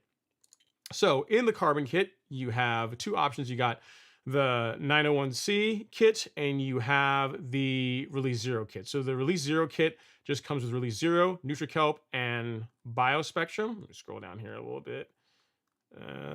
There comes with these guys, Release Zero, which is your micronized 10% micronized carbon. You have NutriKelp, which is a 24% kelp product, along with trace amounts of nitrogen, phosphorus, and potassium. And then Biospectrum, which is a microbial food, helps increase microbial activity in your lawn. Those are the 4 things we're giving away next week. Now, the rules are you must be present to win. You got to be here. So you got to be present to win. Once the live stream is over, the way you enter is super simple. You have to just put a comment in the live stream saying what your goals are for your lawn for next year. If we're saying my 2023 lawn goals are whatever, to top dress it, to do nothing, to do a renovation to make it be green, to have the best lawn in the neighborhood, whatever your goals are for next year, put that in the comments once the show is over. Don't put it in the chat now because that's not where it needs to go. It needs to go in the comments of the live stream once the show has ended. Okay, so for those of you guys that are on Instagram, if you want to enter this, come over to the YouTube channel and the Ron Henry YouTube channel. You're going to see the live stream, the one that has my face and looking at the has the outlet and the dormant lawn. And I'll even pin a comment there saying this is the one for the enter here for your goals to enter the giveaway for next week, and then you're entered. To win, you're gonna have to be not on Instagram but on YouTube, because the way it works is whenever I choose the winner, I'm gonna say in this case it'll be LG. We'll pretend LG. You guys know LG's not gonna win, right? But we're gonna be like, LG, please come to the DJ booth, and I'm gonna see in the chat if you're here. If you don't answer within 5 minutes or so, I'll just pick another name for that prize. So you got to be present to win. It's just enter your name, gets you entered, but to actually win, you must be here. So that is the plan. It's going to be next week, Friday, which I think is the 23rd. Am I right? Yeah, this is the 23rd. So you got to be here for that, and it should be good. So 2 soil test kits. 1, just the My Soil test kits. You know exactly what you should be putting into your soil next year. Another one that comes with the soil test kit and the Pro, because I know you guys are a demanding bunch. You want the tool to make it easier. 5 pounds of prodiamine, which again is plenty. This does a lot of acreage. I mean, this is over 2 acres worth of prodiamine. It's a lot, depending on the rate you use. And then a carbon kit. Miramichi Green Carbon Kit. So as far as your biostimulant program, at least to start you out for the season, you're going to be covered there too. So someone is going to win. There's going to be 4 winners for each of those things. Once you win one prize, you're ineligible to win another one. But yeah, should be a good time. Hopefully LG shows up and we get to have a great time, and one of you guys will win some cool stuff. So there you go. That's going to be the giveaway next week. All right. Back to the show. So Latanja Moore's up next. It says, "Hey Ron and golf and lawn geek crew. I believe my issue in one area of my lawn is, I don't know. Let's see here. I believe her issue is, I have one area with dead spot in my yard is from grubs. I found a couple when I dug into it. Oh, that's not good. Okay, so if you got grubs in your lawn, and you're going to want to use an insecticide. What I would say you should use for that, Latanja, is a celiprin. It's the one that I like to use. There's several different insecticides that'll kill grubs, and I'll show you what I would go with. So we go back to the golf course lawn store, go to shop, and then go to fungicide, insecticide. In my opinion, the best insecticide, or among the best, like definitely top shelf, one of the best insecticides you can use on turf, and this is good for cool season grass, good for warm season grass, is a celiprin. It comes in both a granular form, which is a bit easier. You need a backpack sprayer. It's just easier to apply, or in liquid form, which gives you more options around the rates. And the reason why I like a celiprin over, say, the insecticide that's in Caravan is that it covers more things. It targets more insects. So it targets obviously grubs, targets bluegrass weevils, billbugs, but it also will get rid of turf caterpillars. And it does all of that without harming pollinators. So invertebrates like earthworms and like bees, like they're all safe. They're not a celiprin is not going to negatively impact them. So if you're going to get an insecticide, one of these two, whether you want it in granular or liquid, your call. That is what I would use on your lawn. And yeah, because grubs are terrible, man. I'm sorry you're dealing with that, but we've got stuff to get you taken care of. Again, the celiprin, the 4 ounce, there are rates in the product description that I like to use, that I get good results with. For the liquids, I like to apply it at the 0.2 ounces per, get my face out of here. Yeah, 0.2 ounces with a gallon of water for over 1,000 square feet. That's a good catch-all rate that will take care of grubs, takes care of pretty much everything. You can go heavier, but really, stuff's expensive, so why go heavier than you need to? And that 0.20 rate, 0.2 ounces with a gallon of water over 1,000 square feet works well for pretty much everything. So hope that helps. That's going to be a good option for you for your grub issue. And then also next year, whenever you when April, May, when April timeframe rolls around, if you want to get an application down to prevent armyworms, you can use Aceleprint for that too. And for those of you guys that are in Instagram, because you can't actually see it, because you can't see the screen sharing, what I'm referring to is this is Aceleprint. This is an excellent insecticide. We sell this on the golf course lawn store, so if you have a need for it, feel free to check that out. Sorry you're dealing with that, Latanja, but now you have a solution, right? So it's good, right? Problems and a solution. So you brought the problems, I gave you a solution. Hopefully that works well for you. Keep me posted on how you get on.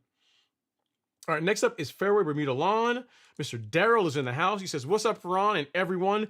Thanks for sharing your advice on the Sony camera, sir. I'm looking to purchase a new camera." Yeah, dude, so it's sweet. Yeah, so as far as a question Daryl had, so he's a YouTuber, has a lawn care channel, and he's asking, like, what camera should you use for vlogging and for doing lawn care stuff. So I'm a bad person to ask about what camera to buy, because I'm going to take you down a really slippery slope, because here's the problem, right?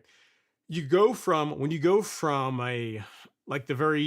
the easy automatic cameras, right? So like your iPhone or like GoPros, cameras that pretty much do all the decisions for you. And for the most part, they do a decent job guessing what the image should look like.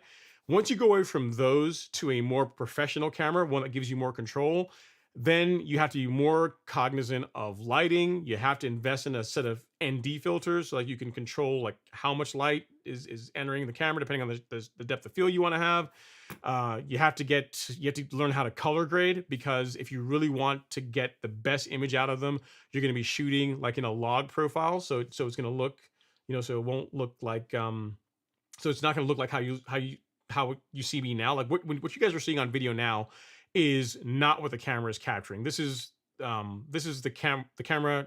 This is a LUT that I have that is applied over the raw images the camera is taking in. So say all that to say, Daryl, is that it's going to be a learning curve, but you're going to have a lot more control over the look you get once you get used to using, a proper camera. So.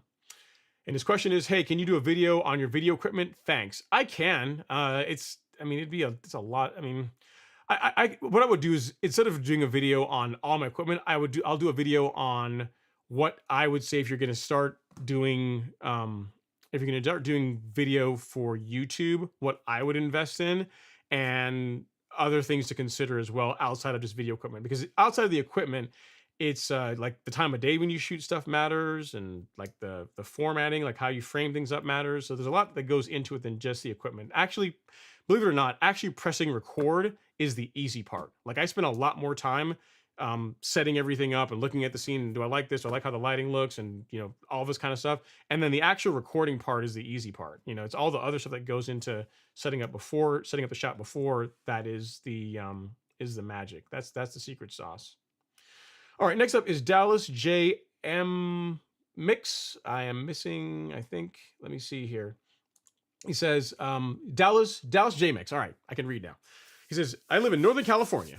I'm done with the battle in summer. Which Bermuda grass do you recommend? I have an Outlet 2, red to stripe like rye. LOL. Okay, so you want Bermuda grass. It depends, man. Depends. Depends what you can get near you. Like Tahoma 31 is really nice. I don't know how far up north in California you are, but the lawn tools have Tahoma 31, and they get they live much further north than I do, and their grass works fairly well, or behaves properly, or tolerates the colder weather well. So that's a good option.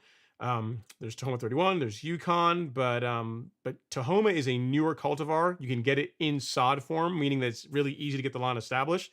Like you do all your prep work, and then they come in and they put, if you're not doing it yourself, the lawn gets installed, the sod gets installed, you roll it flat, water it, and just wait. So Tahoma is a really nice, is a nice Bermuda grass to go with. In other words, if I were starting over, right? Like if I could do anything I want, right? If I had the ability to say, I'm going to snap, then I'll snap, and I could have anything on my lawn right now, it would probably be Tahoma, because it looks really nice. I used to say Celebration, but Tahoma is pretty sweet looking, I gotta admit. So yeah, look into that, Dallas J Mix. see if there's any places in your area that carry it and get the recommendations. What you might also do too is any of the sod farms in your area that have Bermuda, ask them what they're delivering with, like what they're selling and what the pros and cons are, based on what they're selling and they're installing in your where you happen to be in California. That's another consideration as well. But if you could use anything, Tahoma is not a bad one to consider. Tahoma is not a bad one to consider. Let's see. S. Stockley has a question from Instagram. It's not really related to lawn care, but he says, what are the top 3 cybersecurity risks in 2023? The top 23, same ones that are in 2022. If you're talking about like technical ones, like technology ones, ransomware is still up there. I think someone going after, or a nation state going after critical infrastructure is something that we should be really be concerned about. And then the third, and it's something that's starting to get a lot more discussion, or a lot more notoriety now. You hear the news is being talked a lot now, is a lot of the apps that we're using on phones. So like you look at TikTok, and I know a lot of you guys really use TikTok and love it. But a lot of the information harvesting that is being done and being sponsored by nation state actors is another big risk. Not necessarily one that is going to that is impactful as like shutting down the power grid right away, but it's very dangerous because it has the ability to influence elections, has the ability to influence the way people, like, can change the narrative of news. It's a very, very powerful thing. So those would be the top 3, from like the one that everyone really worries about, that's really messy, that I've had to help respond to myself. Like ransomware is as horrible. I wouldn't wish that on my worst enemy in their environment. It's a terrible thing to have to deal with. Attacks against critical infrastructure, and then a lot of the information harvesting tools that are like disguised in fun social media apps. Like that's a big thing that we should really we should be paying more attention to. It looks like the government is starting to do that, which is good. So those are things that I would say you should be worrying about, and among a bunch of other things. But top 3, those are the ones that crossed my mind, that came across my mind. So okay, let's see what else we have next. We got let's see here. We have Rich70, Rich70 has a question. He says, hey Ron, totally not a lawn thing right now. It's the time of year, guys. If you want to ask other questions that are not related to lawn care, we can do a little bit of that too. He's totally not a lawn care thing, but I'd love to hear your ideas on home Wi-Fi networking. I struggle to find a solid option. Thanks as always for all the lawn info. Actually, I have a pretty good opinion on this. So the problem that most people have with home Wi-Fi setups are that they'll go out and they'll buy a single access point, like a Netgear router or something. They'll stick it in some part of their house, usually not a centralized part of their house, and they'll crank the power levels up to high as far as transmit power, and then wonder why they have problems with wireless. If you're trying to do Wi-Fi like what I consider to be correctly, as to where it behaves the same way your cell phones do. Because you think about it, like your cell phone, it's got radios in it, and you can literally get on a phone call, and I could drive from here to Florida on the phone, and the call never dropped, right? So literally the phone is jumping from tower to tower. It's handing off properly from tower to tower as I'm moving away from the one that I initiated the call on. Wi-Fi can work the same way, but it takes you setting up your house to where you have various access points, various nodes throughout the house. In my place, I've got 5 access points that some are upstairs, some are downstairs. And what you'll see that marketed as, like Netgear makes some stuff now that's pretty decent, like their Orbi line is pretty good, and you'll hear it referred to as like mesh Wi-Fi or mesh networking.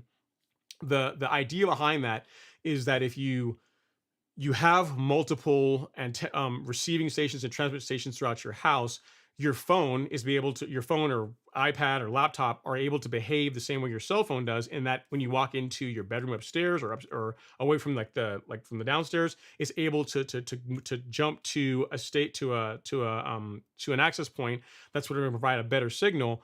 And overall, this is going to be a very seamless experience. Like Wi-Fi done correctly is invisible. Like I never have to worry about Wi-Fi in the house. When I walk in, like it just works. And it doesn't matter where I am in the house, where I'm out in the lawn or around the front lawn. It doesn't really matter. It just works. It just works everywhere. So a less expensive way of doing it is to go with something like one of the mesh Wi-Fi setups from like Netgear, like the Orbis. Those are pretty good. If you're really trying to do it right, you want to do it really well, what you can use is a system from like Ubiquiti, right? So what I use, that's what I use. I have like a Ubiquiti wireless in my house. And the only problem with those is that the access points have to be hardwired. So you have to literally have like a cat 6 or whatever, they have to be wired from where you had them installed to to a centralized area. They do require power over Ethernet, so you got to buy a specialized switch, not really expensive, but a specialized switch to be able to supply power to them. But as far as like a setup that you're not going to really outgrow, save like wireless technology getting better. You just want to get something newer, but something that's literally going to make wireless invisible to where it just works. It's really hard to beat that. It's more expensive and it kind of overkill for most home setups. I do it because it's what I do. I work in technology professionally. It also allows me to play around and create different scenarios. I can do like simulate wireless attacks and all those kinds of stuff because everything I have set up in the house. But for most people, just go out and just buy like one of the wireless mesh systems. Like the Netgear Orbi is a really good one. And that one you don't need any hard wiring. You just have one that's wired to wherever your modem or your modem is that comes in, whether it be from Charter or AT&T, whatever you got. And the other ones you can just place in different parts of your house, and they use part of the bandwidth to send traffic between to pass traffic between the different access points. So it's not as good. You're not going to get quite as good throughput as you would with a wired solution, but for most people, it's good enough. Like you're not gonna notice a difference. The big thing that's going to happen is it's just you'll never have problems with wireless dropping or misbehaving or anything like that.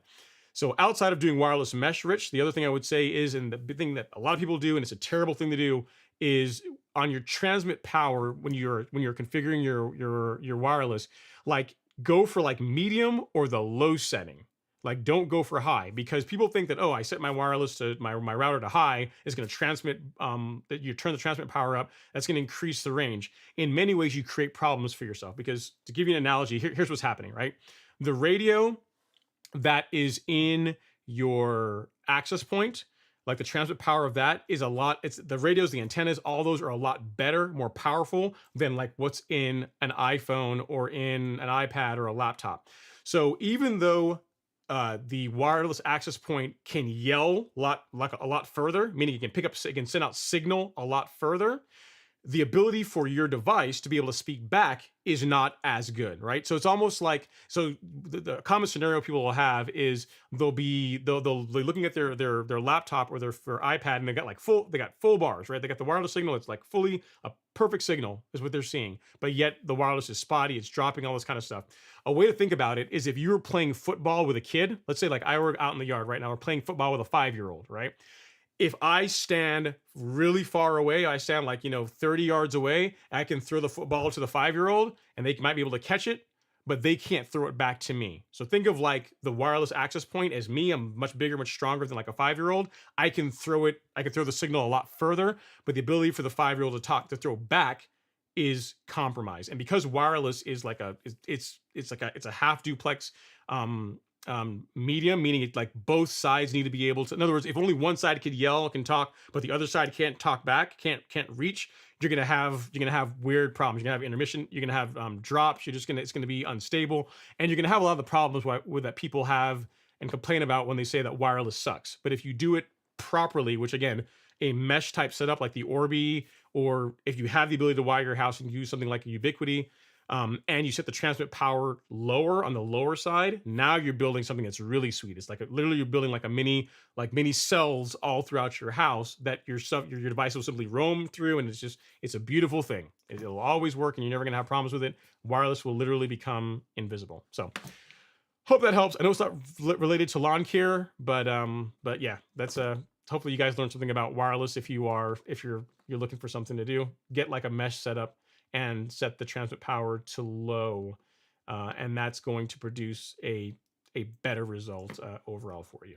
Medium or low, but not high. High is not a good idea. Plus it's also kind of crappy if you live near anyone else, because you got to remember too. Not while I look for the next question, I can pontificate this a bit more. You got to remember you're sharing the wireless spectrum with everybody else. So if you happen to be on a certain channel, let's say you're on channel like for 5 gigahertz, say you're on channel 56, right? And you have your wireless set to high, and then your neighbor also has wireless and theirs is also set to high, and you have it, and your access points are not set to where they can just find where they can't change the channel they're operating on, and everyone is yelling back and forth. You can start having that will also cause problems, stability problems with the network. So ideally, if you want to have multiple stations, multiple cells, each of the cells on a different frequency, and the transmit power set to medium or low, because then they're not yelling at each other, they're not conflicting with each other. It's almost like if you and I are talking, like if you and I talk at the same time, you just hear a bunch of garbled noise, and that's how wireless gets if everyone has their stuff set to high. So you're setting it at a more lower level and different frequencies for each one of the stations allows it to work well, and it's a better solution. You can get a better result from setting it up that way. So okay, now I'm really done. On to the next question, but first let me get a super chat here from Fairway Bermuda from Darrow. Thank you so much, Darrow. Appreciate that. Super chat received. He says, "Thanks for everything, Ron. That will be great to see." Yeah, I'll do that. I will do a video on like a video setup that I would use for lawn care, from like low end to high end, and yeah, so I can absolutely do that this time of year. Something fun to do. All right. Next is Jonathan Daza. He says, I'm having nut sedge here in Los Angeles. That's not fun. And you say, I'm using Carbon Pro G monthly. My last soil test was in the fall. Should I do another soil test next month or wait till the spring? I am in LA and I have turf type tall fescue. I would wait till the spring. If you did one in the fall, you're good to go. I mean, if you needed to make any kind of pH adjustments, get that done, Jonathan, but then just wait till February. Wait till February next year. And then based on that, you'll know what kind of fertilizer to buy, and you should be good to go. That's a great way to start out your season for next year. As far as the nut sedge, if you don't already have any, Certainty is a great option for that. This is good for POA, but really where Certainty shines is for sedges. Like it's like the big thing about Certainty when most people, if you ask most people that know this herbicide, it's known as the herbicide in warm season grass for taking care of sedges. It also does POA, but sedges are really what Certainty is known for. So if you, but you got, unfortunately you have turf type tall fescue, so you can't use this. I just caught that. So you can't use this. Check and look at the label for tenacity and see if it does cover it, I mean, it's not going to definitely cover as much stuff as Certainty does, but you can't use this on fescue grass. Give it a big ouchie. So check the label for tenacity and see what coverage it has for nut sedge, because I'm trying to think of what else. The thing is, I'm a warm season guy, so the stuff that I would recommend you really can't use. Check the tenacity label, because image you can't use. That works for nut sedge as well too, but you can't spray that on fescue. So check the tenacity label and see if that is labeled for sedges. Good job, though, on Carbon Pro G monthly. It's a good product. I'm sure you're getting good results with it. Keep doing that. All right, Rio the Hitman is up next. He says, "Sup, Ron? How's life, brother?" It's going well. It's a fun Friday night. We get to announce everything we're going to be doing for the giveaway next week.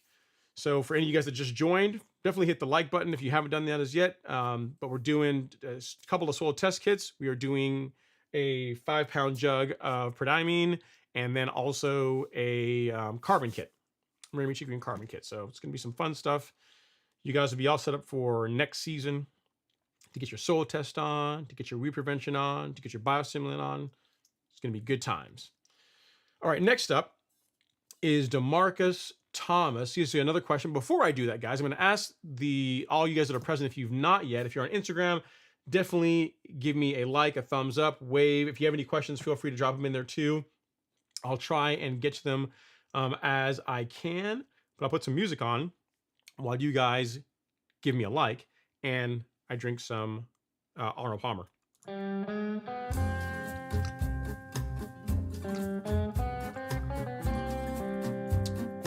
Oh, you guys, you mind this much talking for this long, throat gets dry. So I gotta pause every now and then, and because I'm about to start coughing, right? All right, I'm good. I'm recharged. We're back. DeMarcus is up next. He says, yes, it's still growing and feeding. Yes, I'll get the Essential G when it's back in stock. Awesome. Yeah, so that's the big thing. If your lawn is still, people ask me, should I be fertilizing my lawn this time of year? Depends on where you are. If you're in Florida, like south of south of I-4, then yeah, then more likely you still can. I mean, if your grass is the way to answer the question is, if it's still green and you're still mowing it, feed it. If it's not green and if it's not green, it's going dormant, don't feed it. It's as simple as that. All right, next up is Tom V. Tom V's in the house. He says, hey y'all, this year I had the most dense Kentucky bluegrass lawn I had ever seen. Thanks to the tips here. I appreciate that, man. That just warms my heart. Appreciate you. Started the season with a dethatch, then used Humic Max, Turfplex, and T-Nex recipe. Now I need a tip to take it to the next level. Wait, so let me get this straight, Tom. So you're being greedy, man. You already are dominating the neighborhood. Like everybody's trying to catch you. They can't catch you. You got the best looking grass, and now you want to take it up even another notch. Kind of dig it. I like it. He said some of the Chicago area even considered Bermuda grass. Saw Bear Soldier Field using this. Is this doable? Yeah, I don't. That's a funny thing. Yeah, Soldier Field is Bermuda. I don't understand that. I'm not sure why they did that. I guess maybe for the summer. Well, not really. Football's not really a summer thing, but it's not. I'm not sure why they went with Bermuda in Soldier Field. I would not. If I lived in Chicago, I would have Kentucky bluegrass or ryegrass. I would not have Bermuda. I just wouldn't. So no, I wouldn't do that. Now, as far as things you can do for the next level, so you already got your cultural practices down where you are, you're starting out the season with like some turf raking, some dethatching, thinning out the lawn a little bit, you're using a good fertilizer program, you're mowing. I mean, that's really it, man. It doesn't take a whole lot to get a really good, well, I shouldn't say that. It does. You're already doing a lot of the things that contribute to an amazing looking lawn. Outside of what you got going on there, man. If you want the stripes to be better, let's say you want to take the stripe action to another level. If you have the ability to turf rake the lawn, so again, not dethatching, we're talking about something that's very relatively light and not aggressive. If you have the ability to do that, that is going to improve the visual pop of the lawn. Again, this is dormant Bermuda grass. That those stripes that you're seeing is from turf raking. Like you can literally see in here. That is, well, you don't see in the cartridge, but that is from turf raking the lawn. So you can see what kind of stripes dormant grass has. When it's actually actively growing, it's going to be even that much better. So I would say you're looking pretty good, Tom, on your program. If you can start introducing again some turf raking, light turf raking, I think that's going to improve the visual appearance of the lawn. And outside of that, man, just keep doing what you're doing. It sounds like you got it figured out. I didn't see a micronutrient in there. So if you want a little extra pop, you can use something like Nutrizolve. I can show you that. I believe it's sold out. A lot of stuff is sold out right now. We're going to put orders will go in early next month to start getting stuff back in stock again. But under lawn fertilizer, if you scroll down, not Turfplex, but Nutrizolve, which is currently sold out. This is a very nice micronutrient product. It's got all of them. It's got iron, manganese, zinc, copper, boron. It's got all the micronutrients pretty much. So if you want something to add a little extra pop, Nutrizolve is a good option. The nice thing about this is that it plays very nicely and mixes really nicely with everything that you've already suggested there. So if you're doing Primo, a liquid fert. You didn't mention, yeah, Turfplex, a liquid fert. Then if you want to make sure all your macronutrients are covered, you could do Turfplex along with Nutrizolve at a 3 ounce per thousand rate. Like the label will tell you to do that 6 ounces per thousand, but you don't need to do that. You can go a little bit lighter than that because you're already using Turfplex, right? So if you're just using it just to fill in like the micronutrients that Turfplex does not have, that is another thing you can do that'll raise the standard a little bit. It'll give you a little bit better color. But outside of that, just keep mowing it, turf rake it, and it's gonna, and send me a picture. Send me a picture when it's looking really good, because it sounds like you're already doing the work, man. You're already doing the work. All right, Mark Romero says, what about Pacalolo weed? I have no idea what that is. I've never heard of that. Let me see here. Let's see. I don't know. I have no idea what that is. Cannabis? Is that what you're talking about? Yeah. So okay. So you got me. All right. So the trolls strike again. I don't know what you can do for that, Mark. I mean, I don't know. Grow it in a state where it's legal to grow it, I guess, if you want to do that. But no, I don't have anything for you on that one.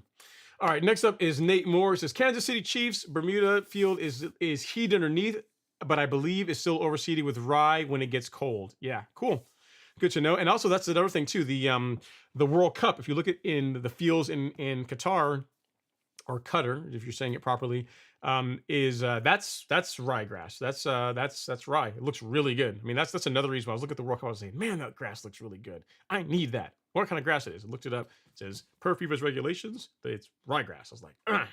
Another reason why I got to do a bunch of work this next fall and put down some rye, right? Create a huge headache for myself next spring when I have to get rid of it. All right, so next up is C Hill. He says, what about the camo ball cap? I thought that was a part of the plan for the last giveaway. LOL. The camo ball cap. I don't have it. Do I have it? I can show you guys. I don't know. I can't part with it, man. I like my camo and I don't want to get rid of the cap. The one he's talking about is this guy. So 1 second. He is talking about this guy, which is a 1 of 1. I got this from a gift from a viewer, Josh Habib. I mean, it's like camo and Murica on the back. I mean, it's pretty sweet, man. It's a pretty sweet hat. I haven't even worn it because I like it so much. It's so nice and sweet. I don't even want to get it dirty. You know what I mean? I mean, this would be a cool one. Like whenever I go to the range, if I want to go to the range, I could wear something like this. I kind of want to save it for that. I want to go out, that's a good hat for that. I don't want to mow grass in it or anything like that. But yeah, I can't part with this one, guys. I can't. I mean, again, I just showing Instagram, but you guys can see the camo in the front and Murica in the back. And as you can tell, it's brand new, never worn. And yeah, no, can't. This one, I'm not gonna. I can't let this one go. Not yet. Maybe. Not on this giveaway for sure. All right, next up is Archie Amos. He says, evening, young man. Enjoying the show as usual. Thank you, Archie. I appreciate that. Hopefully you are not sitting in 7 feet of snow in Buffalo. Hopefully you're doing all right. I'm waving to the folks here in the gram. What's going on, guys? Thanks for all the interactions and support. Appreciate you. And our next comment up next is Devin. He says, good luck to everyone on the giveaway. Any of those would be awesome win. Very cool, Ron. Yeah, man. It's gonna be good. I mean, LG isn't in the live stream. I don't know where LG is tonight. The funny thing with him is he's gonna come in. He's gonna come in like ninja style, and he's gonna just add his comment like while next week, over the course of the week while the contest is open, and watch him win. Watch. Next week will be the week when he actually wins. Just watch and see. All right, so I got a super chat here. Let me get down here and take care of that from Mr. John Williams. Thank you so much, John. Chat received. He says, I know, let me see what he says. He says, I know the bugs are not really out here. Is there anything I can put down ahead of the bugs? Do you have any info on killing bugs at this time of year? Savannah, Georgia. I'm about to boom this coming year. Thanks for the show. So first of all, before I forget, John, I need to make you the show sponsor because you have the highest super chat of the evening. So I appreciate you for that. So that is done. And now as far as insecticides, What I use is a Celiprin, and I don't apply it this time of year. I mean, if you had a problem in your lawn this time of year, like you had grubs, like Latanya was talking about, or you had armyworms or something, you had something going on, like a reason to apply it this time of year, you could use it. But I like to apply it as a preventative in the April timeframe, late March, early April timeframe. There are also people that do it a little bit later. They'll do it in June, but I've gotten good results doing it a little bit earlier in the season. So I'll show you what I'm talking about here really quick.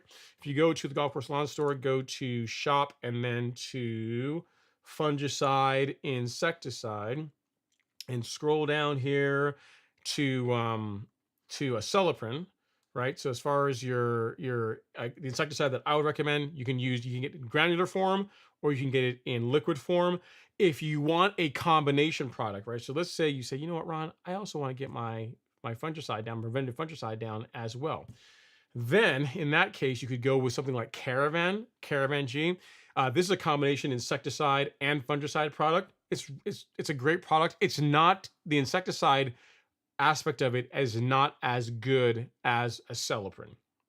So these two, if you're asking me what I did this past year and what I will do, what I would recommend is a Celiprin in April timeframe, and then Headway for your fungicide in May June timeframe. So two separate products, but they are, in my opinion, even though you're using two separate products, you're able to apply them at the time when it is better. Like it's like a better time of year to do it, and you're going to get a better result. Headway is two fungicides, propiconazole and zoxystrobin, so you're getting 2 in 1.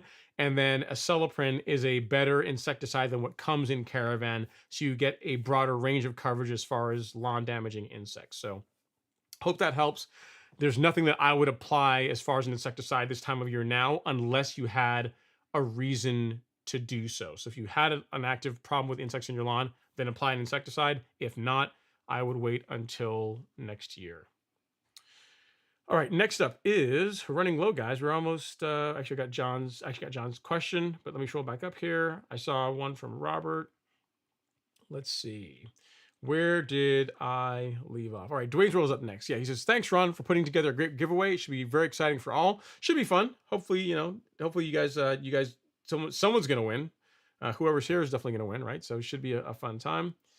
And next up, Archie Amos says, use the Orbi 966E Wi-Fi. Yeah, the 6E is good. Yeah, it's a mesh system and distribute them greatly. I have them at both residents and can manage from my phone. Yeah. So the Orbi, that's a good point. So the Orbi 6, the newer one, the Orbi 6E is a newer option they have.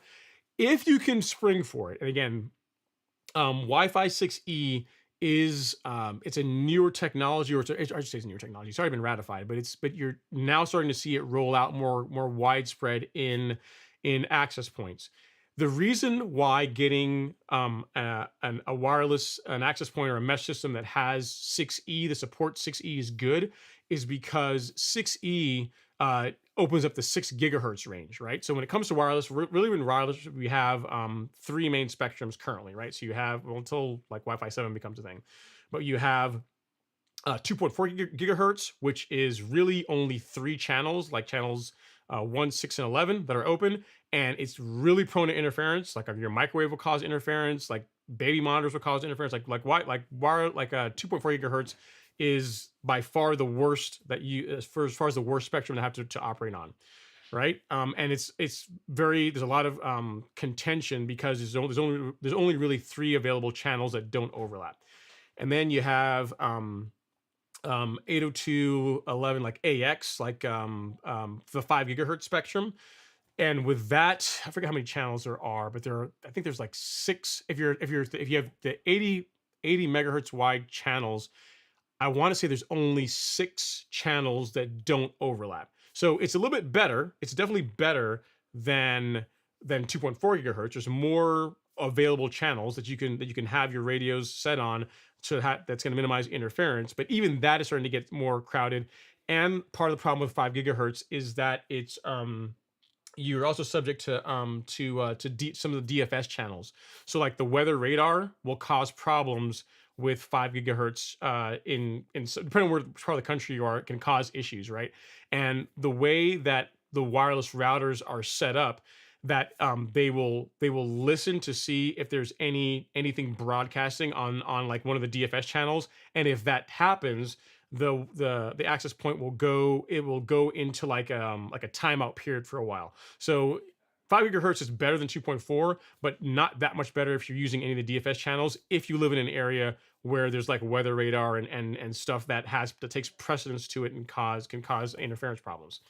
Wi-Fi 6E or 6E is the 6 gigahertz range. There's a lot more. It's not a crowded space. There's a lot more channels available, and it's like the speed that you can get out of Wi-Fi out of 6E is a lot higher. So for a good example, like I only have one device that supports 6E, like my wireless does. All my access points support it, but I only have one device, which is my iPad. My iPad that I recently got supports 6E, and it's the first device that I've used over wireless to where I'm able to get the same speeds as being hardwired. So I have like a gigabit connection, like a gigabit up and down fiber, and the latency is a little bit higher over wireless because it's just the way it is. It's always going to be higher. But from a standpoint of throughput, 6E is the only thing that I've ever used that can literally get the same, just do the same thing as like gigabit Ethernet, which is pretty impressive, really cool, right? So, and because wireless technologies doesn't change that often, if you can get a 6E setup, like it's the way to go. Like you're going to be future proof. Like there's not very much stuff right now that even supports it, but once you start buying stuff like new iPhones, new laptops, new whatever, like then you'll be on that 6 gigahertz range, and it's going to be it's a much better experience, because you're dealing with a space that's not crowded. There's not a lot of trash in there right now, and it's just going to be like that is the future of wireless. That's where Wi-Fi is going to be, over the next decade or so. So if you want to invest in that now, it's a good idea. Cool. All right. So next, back to lawn care.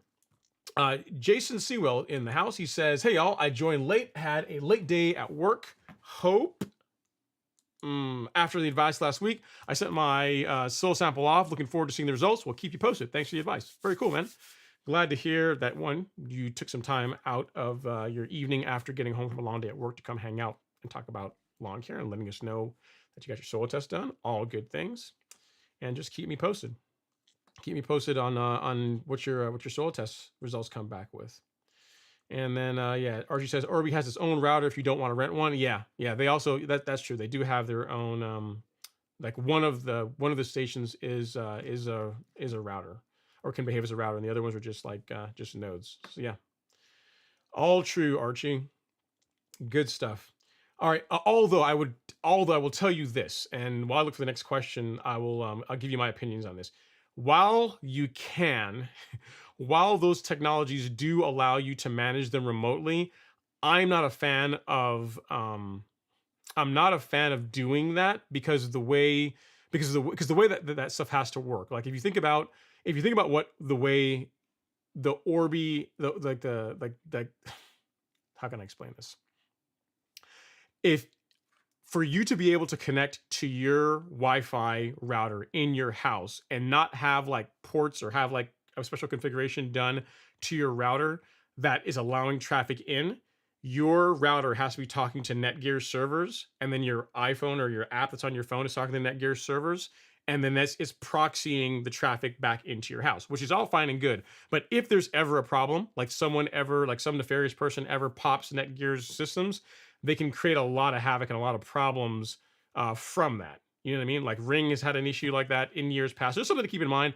That's part of why I'm not a fan of a lot of those types of cloud services for consumer devices anyway, because I don't think they do a great job with security, but just something to keep in mind. If you having the convenience of being able to manage your wireless is that important to you, use it. But if unless you have a really good reason to always have to be checking on your Wi-Fi network, I don't know that it's that the security implications of having that feature turned on are necessarily worth the benefits. To me, not so much, but it's completely up to you. And Netgear, don't send me hate mail or be like, "Oh, you're talking trash about our stuff," but because I am right. And I just don't think that for most people that you really need to have that turned on because of what you're potentially opening yourself up to if they have a bad day. All right, next up is No Name. He says, "Ron, I always knew you were a man of culture and taste. I too am sipping on Milo's version of an Arnold Palmer. Yeah, so here's the way that happened, no name, as far as the way the Milo's Arnold Palmer is they didn't have the lemonade, and so the Arnold Palmer was in. I said, well, the lemonade's really good. How, the Arnold Palmer's got to be good too. And it actually is, this is really sweet. It's excellent. I got to tell you, like I had the Chick-fil-A with the Sun, was it the Sun Joy? Is that their Arnold Palmer? And it's good. This is right up there with it. It's like between Chick-fil-A lemonade and Milo's lemonade, the Chick-fil-A lemonade is a cut above, in my opinion. But between like the Arnold Palmers between them, there's not a lot in it, man. There's not a lot in it, not in my opinion anyway. Chick-fil-A makes a good Arnold Palmer, but Milo's, it's pretty good. Gotta tell you. I definitely am enjoying it. And thanks for all you guys that are in the Instagram waving and saying hi. If you guys have any questions, I'll definitely take them. So feel free. We got hook and pull. Shout out to Matt Coffin at Miramichi Green. What's going on, Matt from Miramichi? Thanks for coming to hang out, sir. Appreciate you as always. Guys and gals at Miramichi are really, really good doing the Lord's work. Making sure we have our cool products to keep our lawns green. So appreciate you coming to hang out a little bit for a while there, Matt. All right, next up is Robert Rainey. He says, "Good evening. Sorry we're late to the party, dude. You came back, so you already went out. See, that makes me feel like I talked way too much because you left when the show started. You went out to dinner. You came back, and I'm still here, which is like, do I have a problem? It seems like maybe I need to shorten the show down. I'm going on and on and on and on and on to where you can go out to dinner and still come back, right?" All right, next up is Mr. John Williams. He says, "Hey, Mr. Ron, I've seen some crabgrass growing into my centipede lawn here in Savannah. My grass is still green. What can I spray it on to get to get a good kill?" Ooh, I'm gonna have to screenshot that one, John, because you said centipede, and I would tell you Quinclorac, but not on centipede grass. I don't believe Quinclorac will damage. I'm pretty sure Quinclorac it'll damage St. Augustine and centipede. I'm trying to think of what you can. There's a spectricide that is labeled for centipede, and let me look it up here really quick.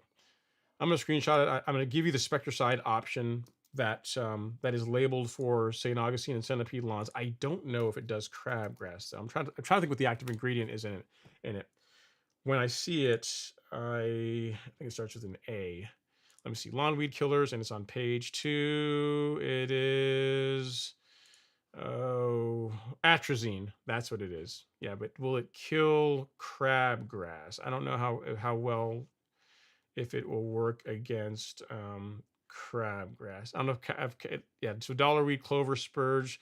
Yeah, I don't know if atrazine will target crabgrass. So let me look into that. John. I don't want to give you a bad answer. This, as far as a general broad coverage herbicide that you can use on centipede and St. Augustine, this is an option, like the Weed Stop, the purple bottle, but I don't believe it's labeled for crabgrass. So let me do some research on that. I got your question, I made a note of it, and I will we'll talk about that next week. I'll look into it and see what I can come up with for you as far as crabgrass in a centipede lawn. That's a good one. Very, very good. All right. Optic Cyclic is up next. He says, "Are there any non-turf grasses better than perennial ryegrass for high traffic areas? I have a section of what used to be forest. The boys and a new dog are wearing the grass out with all the running up and down." Perennial ryegrass is pretty. Ryegrass is pretty wear resistant. They put it on. Look at like soccer fields, like the pitch. The World Cup is ryegrass. A lot of there's football fields that are ryegrass, so it can take a lot of wear and tear. If they are running over the one spot all the time, like it's a path, like a trail, and they're always walking on it, I don't know any grass that's going to tolerate that. Like you could put Bermuda there, and if you're always walking over the same area over and over and over and over again, and like riding bikes on or doing it, or running just up and down the exact same spot, you're just doing more damage to the grass faster than it can recover. So I don't, ryegrass is a pretty good option. So if it's not doing it, I don't I can't think of anything else off the top of my head that's going to be that's going to be measurably better. It's going to be a lot, to be a lot better than rye. You already got one that's pretty wear resistant. So maybe ask them to take a different path as far as getting into the woods, like trying to vary it a little bit or something. I don't know. Or turn that area, just kind of surrender that area and make it like a walkway. Maybe put some gravel down or something and just make it look nice to where it's not like just a bare spot where the grass is, and just turn it into like a pathway for them to walk on or something. That way, it doesn't look bad and it looks like you intended for it to be that way. Because I'm trying to think of, there's nothing that comes to mind optic cyclic that is going to do a lot better than rye, given the amount of high traffic that you're talking about. 'Cause I mean, even if you think about it, even like a sports field, take like a football field, right? Yes, it gets a lot of abuse, but it doesn't get a lot of abuse in the same area over and over in the same spot. I mean, you take a good example, like what you're doing is if you look at the World Cup pitch, like the pit, like the those fields and in Qatar, like the main parts of the field where of the pitch where the players are running, like the midfield and even the sections just in front of the goals, those are pretty good. Those have been resisting wear pretty well over the course of the entire tournament.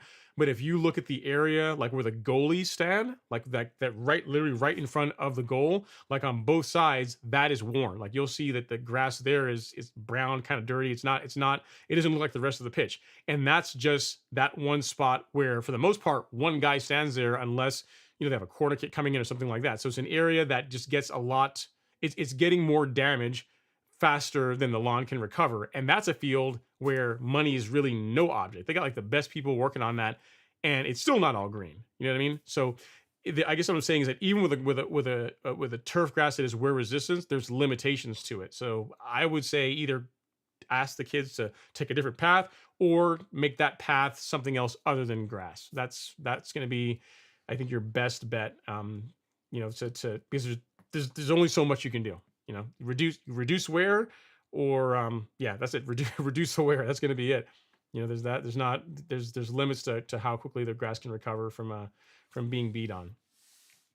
All right, next up is Robert Rainey. He says, I must say, the carbon kit with a half rate of Primo bi-monthly was really nice this year. Looking back on the products suggested and great results, can't think of what I would change in 2023. There's not a whole lot. I mean, really, once you have a program that works well, a lot of it then comes down to your mowing practices. So what I would say, Robert, for most people, right? Because most people aren't verticutting their lawns. Most people aren't turf raking their lawns.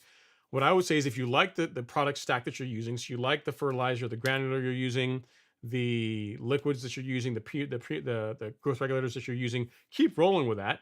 And then just start introducing like some cultural practices to try and help improve the quality of the grass. Like for stripes, I'll tell you, like turf raking and verticutting monthly and then turf raking as often as you have time to do it is going to make your lawn look better. Like it's gonna, like you do all the stuff you did last year. If you were to turf rake and verticut it along with your mowing, it is gonna be like another level. Like again, this is dormant grass. My lawn has never looked like that. Like you guys saw it last year. It has never looked like that in December in any year, period, ever. You know what I mean? And this is when it's brown. This is when it's like brown and just checked out for the winter, and it still looks incredible. So cultural practices, I know there's lots to be said for using a good nutrient program, using a good growth regulator. I'm a big fan of that. Having a lot of biostimulants, having that all part of your program. But then your cultural practices matter a lot too. Especially from an appearance standpoint, it really does. That's the next thing. You know what I mean? You already got your nutrients worked out. The next thing to take it up another level is to, introduce that monthly verticutting when the grass is actively growing. Turf rake it whenever you got, when you have time to do it, and that's gonna then it's gonna be really good. It's gonna look like a sports field. It's gonna look like actual sports turf. It's gonna look that awesome. All right, next up is Gary Freeman. He says, Ron, which Netgear mesh model would you recommend? Features. I would get the model that has 6E, like the one that Archie was talking about. Hang on, I'll tell you right here on Amazon real quick. I'll find it. Let's see, Netgear Orbi 6E. Now, I got to tell you, I got to warn you, it's not going to be cheap. It's not going to be cheap. It's not going to be inexpensive. It's going to be bring my wallet when you look at the price of this. However, for good wireless, it's actually not that expensive. And if you go with 6E, you are not going to have to replace it for a while. Because here's the thing, because even like 6E is just now really coming around. Like you're seeing it in routers. Actually, I'll put it here so you can see it here in the chat. So first of all, let's do two things. One, I'm going to send it to you, Gary. So at Gary Freeman, Wi-Fi, let's say Orbi Wi-Fi, Orbi Wi-Fi. All right, so this is what I would get if you want like the mesh, like the one from Netgear. Like that's the one, and I'll show you here. All right. This is the guy. This is the decent one if it loads up. So yeah, so it's quad band, and it has two satellites. So one router with two satellites. They say 9,000 square feet. Sure, depends on what kind of house you live in. I mean, if you have a brick house, then yeah, sure, perhaps you could get that. It says up to 10 gigabits per second. You will never ever get that. You will never ever see that kind of throughput. You know, that's one thing about wireless that I think is really, that's really false advertising, because they market it using like the rates they use don't take into account that wireless is half duplex, that it's that only one thing can talk at a time. So you're not going to see 10 gigabits per second. Like you're not going to see that, you know, in a perfect world. Like if you had everything like awesome and the stars aligned and you were like 5 feet away from it and there was nothing else on that station, you might see like half. You might see like around 5 gigabits per second, assuming you had an internet connection that could do that. But you know, for all intents and purposes, this is faster. In other words, your home wireless is no longer the bottleneck with a system like this. It now becomes your internet connection. So unless you start having like 5 gigabit internet, then you can't really take advantage of this. And even if you have 5 gigabit internet, it's your connection is so fast at that point that you're not necessarily the problem anymore. Like the speed you're getting, the throughput you're getting also comes down to like who you're talking to. Like you're talking to Google, like Google can do that kind of throughput all day long, all day, every day, no problem. But if you're talking to some e-commerce store, smaller e-commerce store, or something that someone is hosting, or you know, a website that has rate limiting per connection, like you won't necessarily get the entire bandwidth.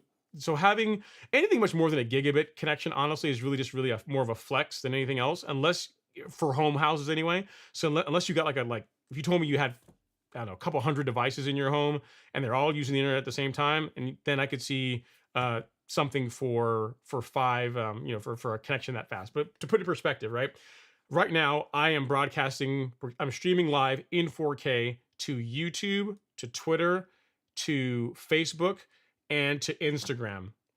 And as far as bandwidth that I'm consuming on my gigabit connection, it's like 45 megabits per second. That's it.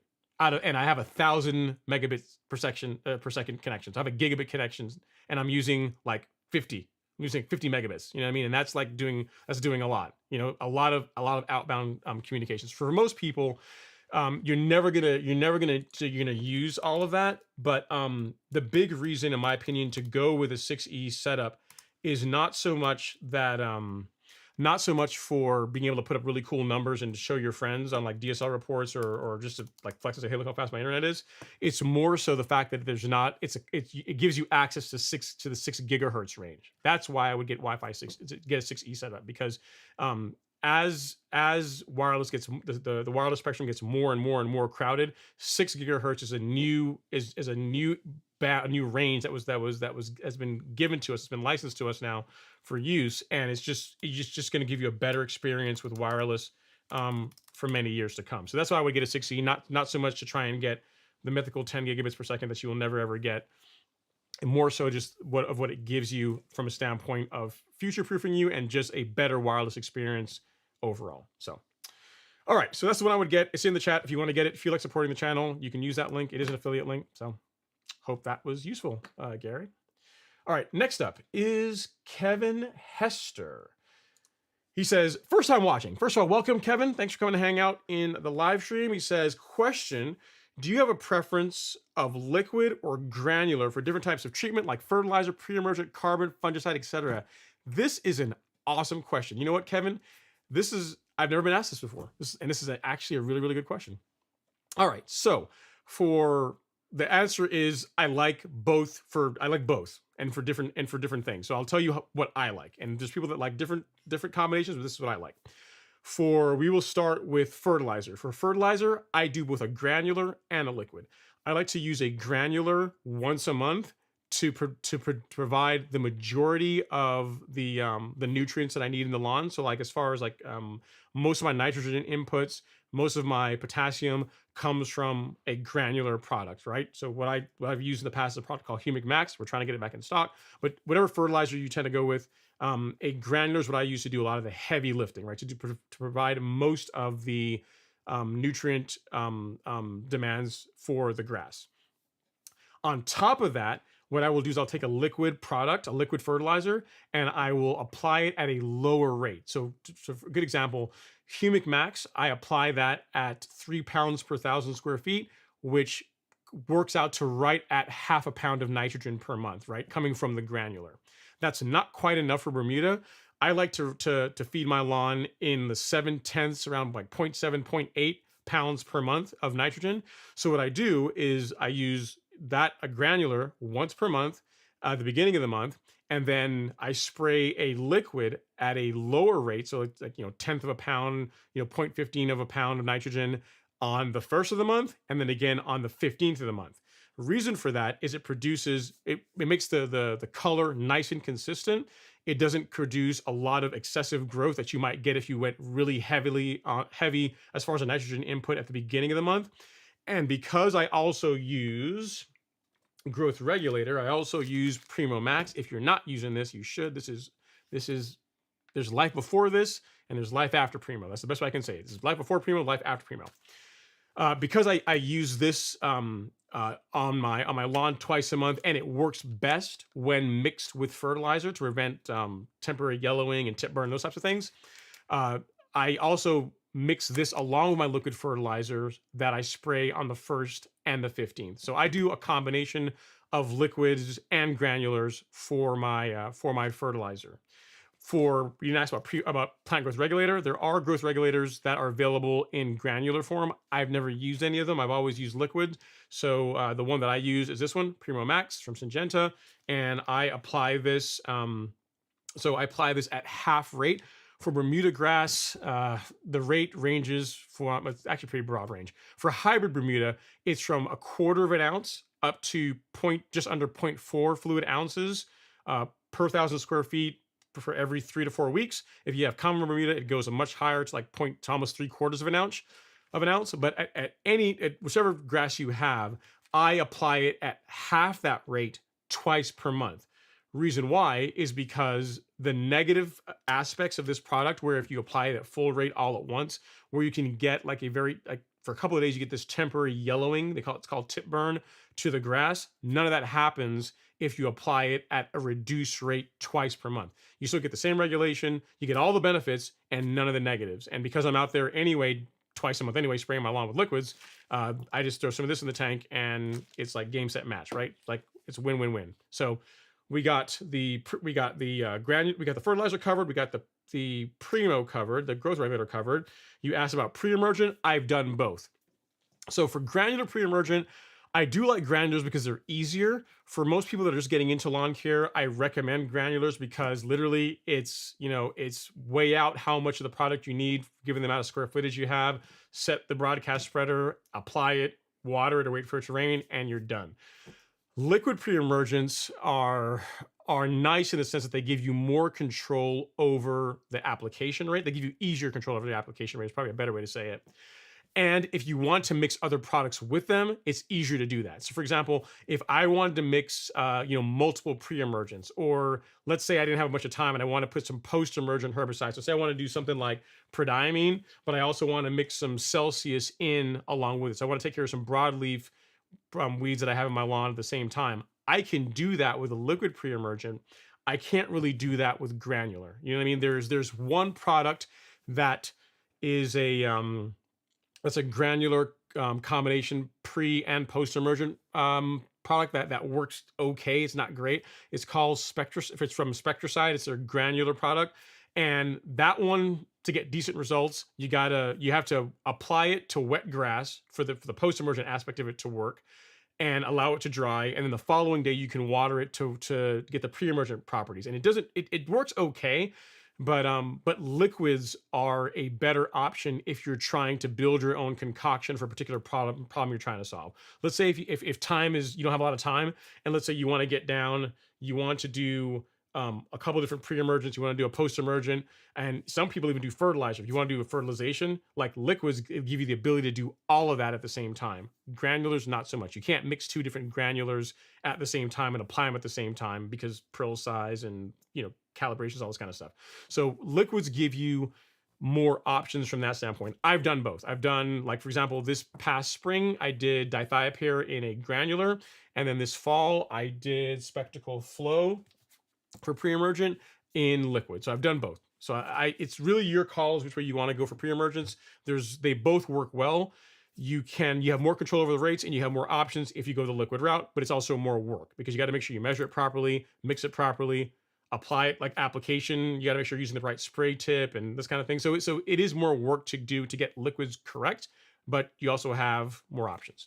All right. So when it comes to carbon, both. So I use, do I have it here? So I'll use this product, right? Release Zero, or its sister, 901C, which is a micronized liquid carbon product. This is 10% micronized carbon. So I use this, and I'll mix this in along with my fertilizer and Primo. They all play really nicely together. But then also I will use a granular carbon product like this, like the Essential G product. So if you look at this, so this is a compost and biochar product. This is something that I also will use on my lawn as well. So when it comes to carbon, the answer is, for me, is both. I do Essential G every single month, and then whenever the grass is actively growing, I mix Release Zero, NutriKelp, along with my fertilizer and Primo and everything else. So for carbon, I do both of them. The benefits of this, right, of like Release Zero, because even though I use this mainly with fertilizers, you can mix this with anything. You can mix this with fungicides, you can mix this with herbicides, and it acts as a catalyst. It's going to improve the performance you get out of anything you add this to. I mainly use it with fertilizer, but you can use this with herbicides and fungicides as well if you want. So that's a cool aspect of Release Zero. For fungicides, I tend to use granulars. What I use is, I'll show you right here, is a Headway G. So if we go to the Golf Course Lawn Store to shop, and then to insecticide, fungicide, this is, if it loads, come on, try. Oh, I picked the wrong thing here. Let me go back up here, shop, and then insecticide, fungicide. Yep. And then we go to Headway G. I use this because this is it's a product that I literally apply a couple times a year, spring and fall. And it's got 2 fungicides all in one. So it's got propiconazole, and it's also got azoxystrobin all in one. You can get Headway in liquid too, but it's only in like it's a bit, I think it comes in 2.5 pound. I think it's only in 2.5 gallon jugs, I believe. You can't get it in this size, which is not good for a homeowner. Like, you don't need, like, this much Headway G would be really nice, but for a homeowner, you'd never use it all, right? So for granulars, so for fungicides, I use Headway because it has the 2 fungicides that I tend to use on my lawn. Again, azoxystrobin, propiconazole, and it's easy to use. I can use a little bit at a time, and I can seal the bag up and just stick it in the garage, and I can use it whenever I need to. So I think I covered everything. So we covered the fertilizer, we covered growth regulator, even though you didn't ask about that, but I had to talk about growth regulator because growth regulator is awesome. And then we covered pre-emergent, we covered carbon, we covered fungicide. So I don't think there's anything else. Well, actually, no, there is another thing. So you didn't ask about moisture managers. So when it comes to moisture managers, there is a product called Hydrotain. There's a bunch of other ones too, but Hydrotain is the one that I use. When it comes to Hydrotain, I like to use the granular version of that, and I'll show you what I'm talking about here. This is probably sold out in the store right now too, because we haven't done any of the orders for next year's yet. But if you go to, where is that? It's under soil moisture management. Yeah, so it comes in a couple options. So you've got Hydrotain in a liquid, and then or a granular. Well, I like the granular version of this personally because the granular has a wider window around application. Like with the liquid, you got to apply it, and literally right after you apply it, you need to water it in. You literally got to water it in right after application to get the best possible result. Whereas the granular, you can apply it, and as long as you get rainfall within a couple of days of application, you're good to go. But as far as, but again, kind of talking about going back to what I was saying about like pre-emergence, kind of like how you get a lot of different options when you go to liquids. When it comes to soil moisture managers, it's the same thing, because last year or this season, this new product called Foreplay was introduced by Ecologel, and it is Hydrotain. It's got a kelp product in it. It's got a surfactant, and there's one other thing in here. Oh, they also got some humate in there. So it's got four different products, all in one. So it has all the advantages of the granular and then some. So that's what you tend to find with liquid products, is that what you give up in convenience, you gain in like flexibility as far as options. Like I don't think, I mean, the Ecologel might surprise me, but I don't believe that they can really easily create that product, that Foreplay product, in a granular form. In liquid, it's much easier, but in granular, it's hard to do something like that. So now I think I've covered everything. So you got everything covered. Good. Yep. So fertilizer, herbicides. We didn't cover post-emergent herbicides, but yeah, for post-emergent herbicides, those are pretty much all liquids is what I use for that. And I think that covers all of it. So fertilizer, pre-emergent, carbon, fungicides, moisture managers, growth regulators, and herbicides. So you're good to go. Cool.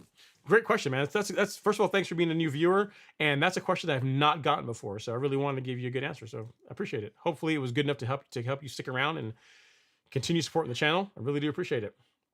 All right, next up is Greg Lyon. He says, I have Google Hubs and found there's a huge decrease in download/upload speed, even though it is hardwired in the AT&T's router. Is that normal? I have a gigabit connection at the router, but only getting 200 megabits upload and 600 megabits download. Okay, so it depends also on, I haven't looked at the Google hubs, like their access points.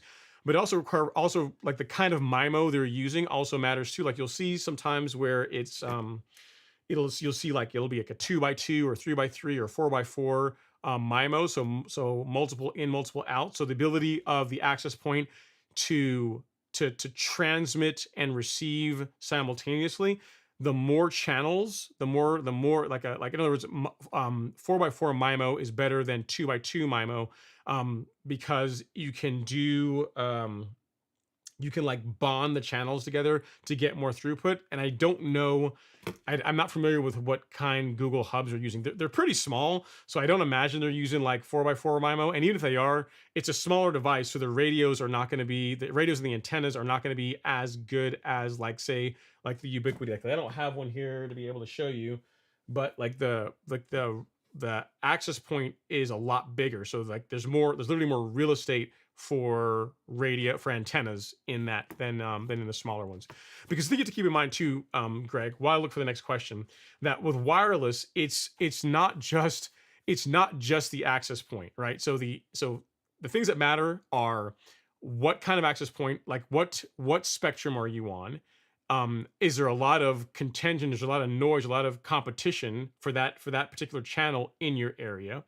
Are you using, what kind of MIMO are you using? Is it like 2x2, 3x3, 4x4 on the access point? And it also matters, what does your device support? So they have to match up. So if you have like I think on Apple devices, I think everything for them is like 2x2 MIMO. I don't think they'd go any higher than that. Maybe the new iPad goes higher, but most like their laptops and the iPhones are all 2x2. So even if you have like a really sweet, like hot rodded out 4x4 MIMO access point, like the ability for like most devices to be able to use all of that is compromised because they don't have the number of antennas. They don't have they don't have the same radios that are in the access point. So it's, I guess what I'm trying to say is, even though you may have an access point that supports like say Wi-Fi 6, like a Wi-Fi 802.11ax, it's more than just both of them having the Wi-Fi 6 sticker on them to that goes into how much that you getting the amount of throughput that they advertise. Like the number of devices that are associated to that particular access point matters, right? Because the way it works is, if your device were the only one talking to that particular access point, and like you like say you had like a 3x3 radio in your device, and then the access point also had the same thing, then, and you were really close to it and there was nothing in between, then yeah, it's very likely you would get the advertised throughput cut in half. So if they say it's like 10 gigabits, you're going to get like 5. That's what you're really going to get. But if any of those things don't happen, if it's noisy, if that channel is noisy in your area, if there's a lot of load on that particular access point, meaning there's a lot of devices connected to it because it has to be shared, like it's a time sharing system. Like there's a lot of things that will cause you to not get the advertised throughput. Again, to date, the only wireless that I've used to this point that literally gets me line speed up and down is Wi-Fi 6E. Is 6 gigahertz running at a 160 megahertz channel width. Like with that, I've been able to get true line speed over wireless. That's the first time it's ever happened. So that, and I say this to say also that if you're getting, what are you getting, 200 down and 600 up, you said? What did you say? You said you're getting 200 down and 600 up. That's still plenty good, man. Like, put it this way, what you have, like that 200 megabit upload is enough. It's more than enough for me to do what I'm doing right now. Like to do, like this entire live stream could be done over that connection. So if it really bugs you, you can spend a bunch of money and go to Wi-Fi 6E for your wireless, and then spend a bunch of money in getting devices that actually support it, and make sure you have the network balance to where each one of the access points are on a different channel that doesn't overlap. And if you do all of that, and you actually also don't live in a house that's brick or doesn't have a lot of like metal in it and this kind of stuff, then you will get the advertised throughput. But for most people, it doesn't really matter. It's like a vanity metric. You know, like what you got right now is more than enough to where it's not going to be a big problem. So unless you're moving really big files around in your house, like you move like using really large files from your from your laptop to like a NAS or something that's in your house, there's not really a big use case for having super fast wireless in your home. All right, on to the next question we got from Dalvin Larry. He says, Ron, I run Ubiquiti. It's costly, but it's worth it. I can't find any other network product to compete with it. Yeah, man, it's the Ubiquiti stuff is boss. It's really good. I mean, to get, like, even if you get into some of Cisco's stuff, like, you know, their Meraki line, even their stuff, you pay a whole lot more money, and you also got to pay licensing fees, and it's not really any better. Like Ubiquiti is really, really good stuff. I mean, if you have the infrastructure to do it, like if you have the wiring to do it, and then you also got to buy into their stuff, right? So you also got to have like a PoE switch, like an injector to power all the stuff. But if you do all that, it's like, it just works. The best thing I can say about Ubiquiti stuff is, once it's set up properly, wireless is something you never have to worry about anymore. It just works. It just works, which is how it's supposed to be. All right, Rich says, thank you. You're very, very welcome, Rich. You're very welcome. I mean, again, it's like holiday season is, you know, we can talk about other stuff other than just lawn care. And let's see, we got Mackenzie Jones. What's going on, Mackenzie? Thanks for coming to hang out in the live stream. Appreciate you. Thanks for supporting the channel. And let's see, what else do we have that is related to turf grass? Optic Cycling says, it's always great to catch your streams. Do you list them to watch again? Yes, of course I do. There's actually a playlist that has all of my live streams. So where is it? Because YouTube bloody moved this around here. I don't know why they changed it. Here we go, playlist. So on the channel, I'll actually link it here in the chat for you. There is the playlist that has all of my live streams, or should have all of them. should have 100. It says 122 videos. That's how many live streams there have been so far. I think I've got all of them in there. But if you look here, Optic Cyclic at Optic Cyclic, this is live stream. Spelling is hard, you guys. Playlist. So that playlist has like this will have this live stream in it, and it'll have all my other live streams. They're all in there. So if you've got like many hours to burn, road trip or something else, you can queue that up and be entertained or not for many hours on end. So there you go.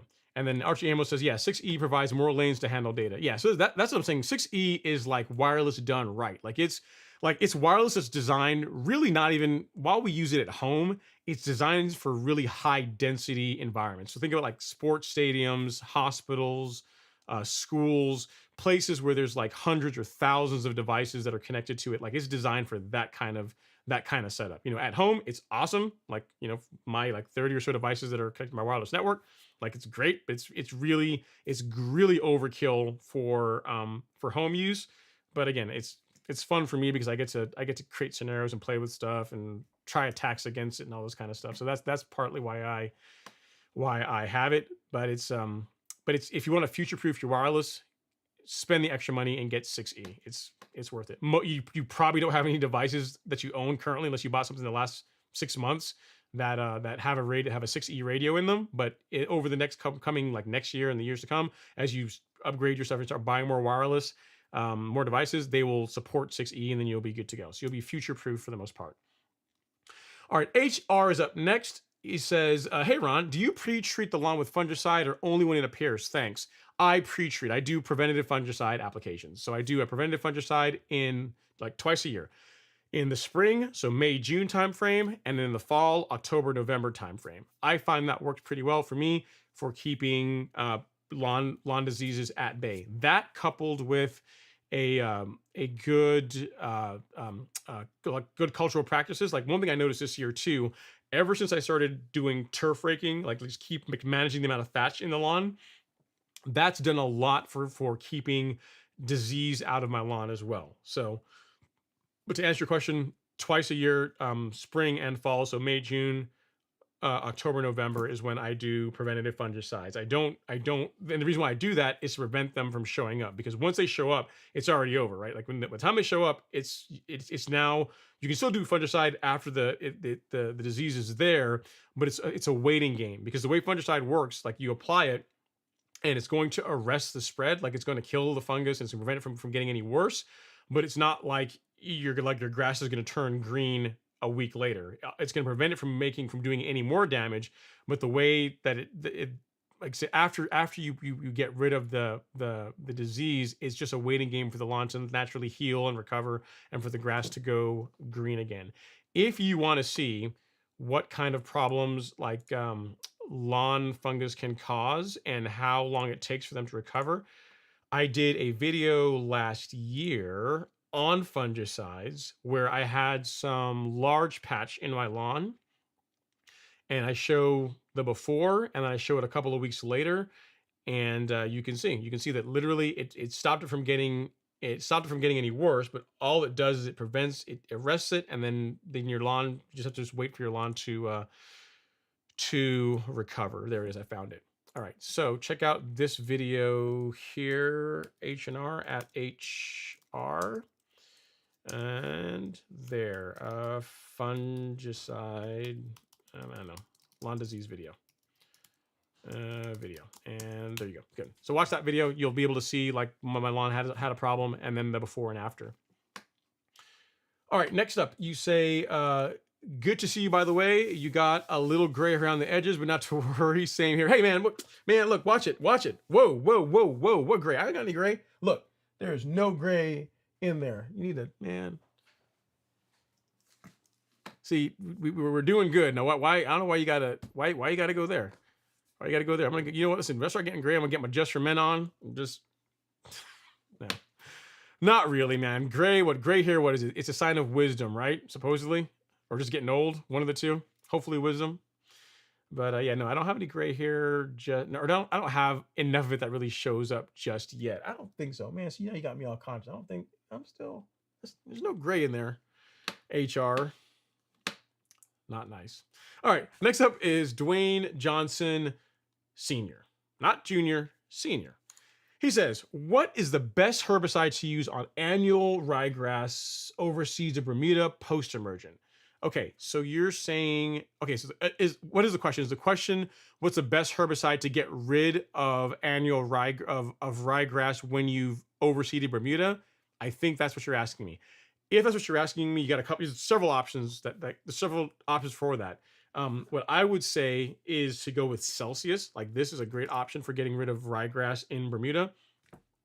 Use it with surfactant, and the nice thing about Celsius is that it is very good for it's as gentle as herbicides can be. It is relatively gentle on Bermuda while being very effective against the weed, or in your case the grass you're trying to target. So Celsius is good. Certainty will also work as well. Either of these will work for getting rid of ryegrass in Bermuda. There are some other options. There's a herbicide called Katana that will that some people use for getting rid of ryegrass in Bermuda, but I would say go with Celsius or Certainty. Either one of these guys, probably more Celsius is what I would say. It'd be my preference. Use it along with surfactant, and you're good to go. We have that in stock at the Golf Course Lawn Store under the weed killer section. Check it out there. All right. Gary Freeman says, hey, Ron, thanks for the info. You are very, very welcome, Gary. And let's see, we got Bermuda Grass Central in the house. He says, what's up, Ron Henry? What's up, BYD? Hopefully you're doing well, sir. And he says, I'm in 2 of those live streams, LOL. So you're on, what are you on? Are you on the Instagram and YouTube, or the Instagram and there's 4 of them going on right now. So you got your choice. You can have it, it's like Burger King, you can have it your way. You can be on Instagram, you can be on Twitter, you can be on YouTube, or you can be on the Facebook. So you got your choice. So you can have it however you want. Eventually, I want to get it to the point where I have Instagram integrated into the software I'm using, to where it's like this is all coming out of here. So whenever I put something up on the screen, you guys can see it, because I talk about stuff and I'm like showing the Twitter and YouTube and Facebook crowd, but you guys don't get to see it. But yeah, eventually it will get there. Hook and Pull says preventative maintenance is the key. Yep, I agree, man. I mean, people say, I've had some people come to me and they say, well, why do you put down fungicide if you don't have because you don't have any, disease in your lawn currently? I'm like, yeah, because I've had disease in my lawn.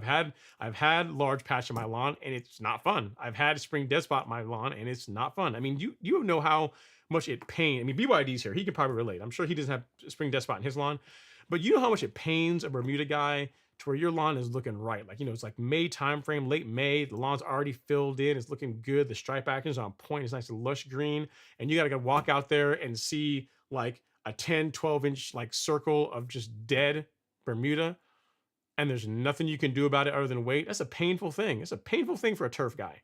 So yes, a little bit of fungicide in the fall, if that keeps it away, it's gonna happen. So yeah. All right, but thanks BYD for coming to hang out, sir, in the live stream. I appreciate you. All right, Greg says, did you check next Friday's temperature? My yard will really go into dormancy then. Is still hanging on to some green. I don't know. I'm not sure what next Friday's temperature is going to be. I'm sure it's going to get cold. We're due for cold weather at this point, so I'm sure some. Let me say hi, some folks here. I'm sure that that next Friday, if it gets cold, we're overdue. In other words, for a cold snap. All right, and Dwayne Johnson Jr. says, weeds. Okay, so you have, so it's a challenging one. So you have ryegrass. We'll go back to your question. Let me bring it back up here so I can have it up while I'm answering it. Okay, so you have you have Bermuda that's overseeded with rye, and you want a post-emergent herbicide to take care of weeds in your now actively growing ryegrass while the Bermuda is dormant. Okay, so what you could go with is you could use something like Spectricide, which has a combination of herbicides in it that's safe for warm and cool season grass, and that covers a lot of different weeds. You can use Tenacity. I mean, it's going to be safe for your ryegrass, but you really want to make sure the Bermuda is dormant, because it's not going to kill it, but it can injure the Bermuda grass. Now, Will that matter right now because your lawn's dormant? Probably not. But you know, I'm just thinking about ways to keep the Bermuda nice and happy. So so Spectracide is what I would say to go with. Another option is something like Triad Select. So let me show you. So we could one option is nope, that's not the wrong thing. Is like this is Spectracide. We'll go here. Back up and back up one more. This guy. So this is a good you know, it's not the most it's not the most effective or the most potent herbicide combination, but as far as something that's safe for cool season and warm season grass and kills a whole lot of weeds, this is a good option. So something like Spectracide, Weed Stop is good. If you want to go with something a little bit more potent, you can go with Triad Select. So something like this. This is safe for warm season and cool season grass. It's like a step up from Spectracide. So something like this is what I would say to go with. So go to the golf course lawn store, go to the no, it's far by default was there. Go to the weed killer section and then just scroll down. You'll see Triad. This is safe, will be safe for your Bermuda and your ryegrass. But if you're certain that your Bermuda is completely dormant and you want something that's going to kick it up a notch, you want to step up something that's a little more potent, then going with something like Tenacity is going to work well too. Like this is for a strictly cool season lawn. This is a more potent, a stronger, a better option than using like Spectracide or Triad.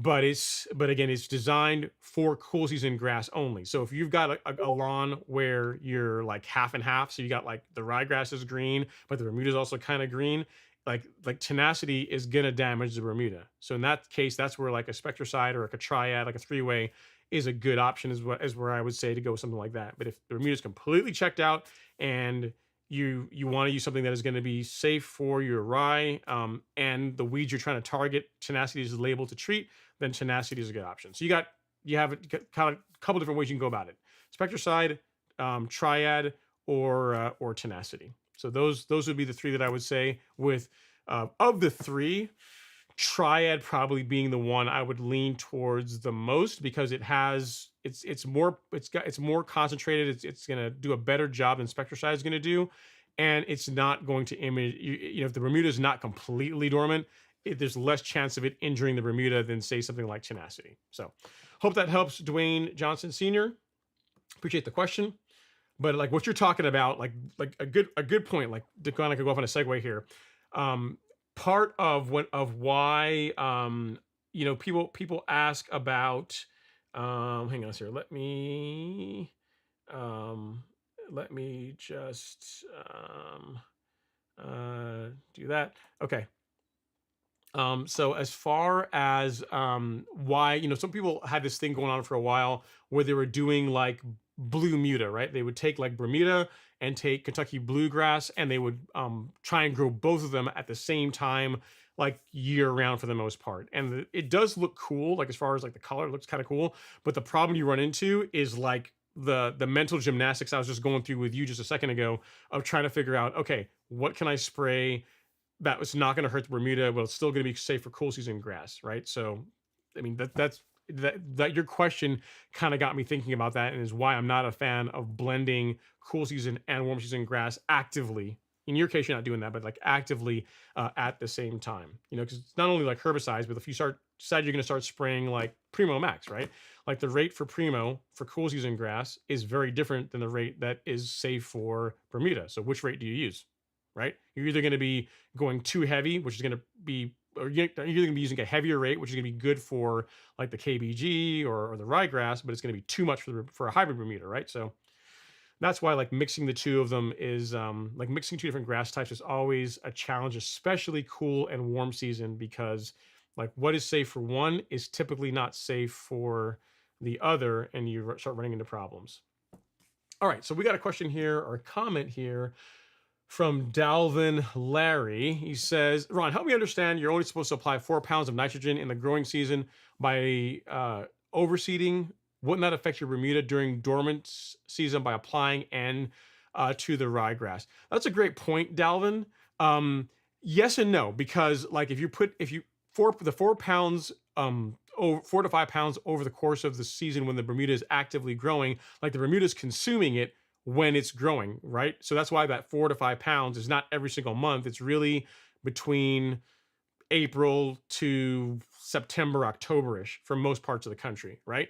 But your ryegrass, whenever you start feeding it, so you're still putting nitrogen into the lawn when the lawn is overseeded, the ryegrass is consuming it. So yes, if you were to continue to feed your lawn, uh, if you were to continue to feed dormant Bermuda the same way you feed Bermuda when it's during the summer, you're going to create problems. You're going to create conditions that are going to cause spring dead spot and other disease issues in your Bermuda grass.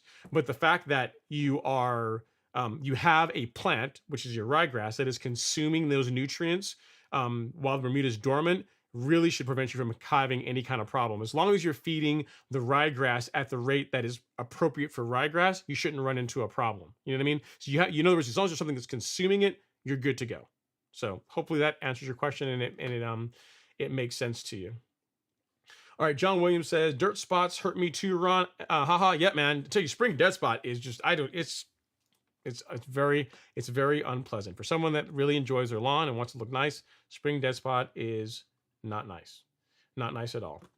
Leon says it'll be a high of 23 on Friday. Bundle up. Ooh, that's terrible. Ooh, that means that if I decided to mow next week like a crazy person, I got to get it in before Friday because I am not going to be out there on a hey McGinnis Jr. just joined. I'm not going to be out there at 23 degrees. Even I have limits. That's way too cold.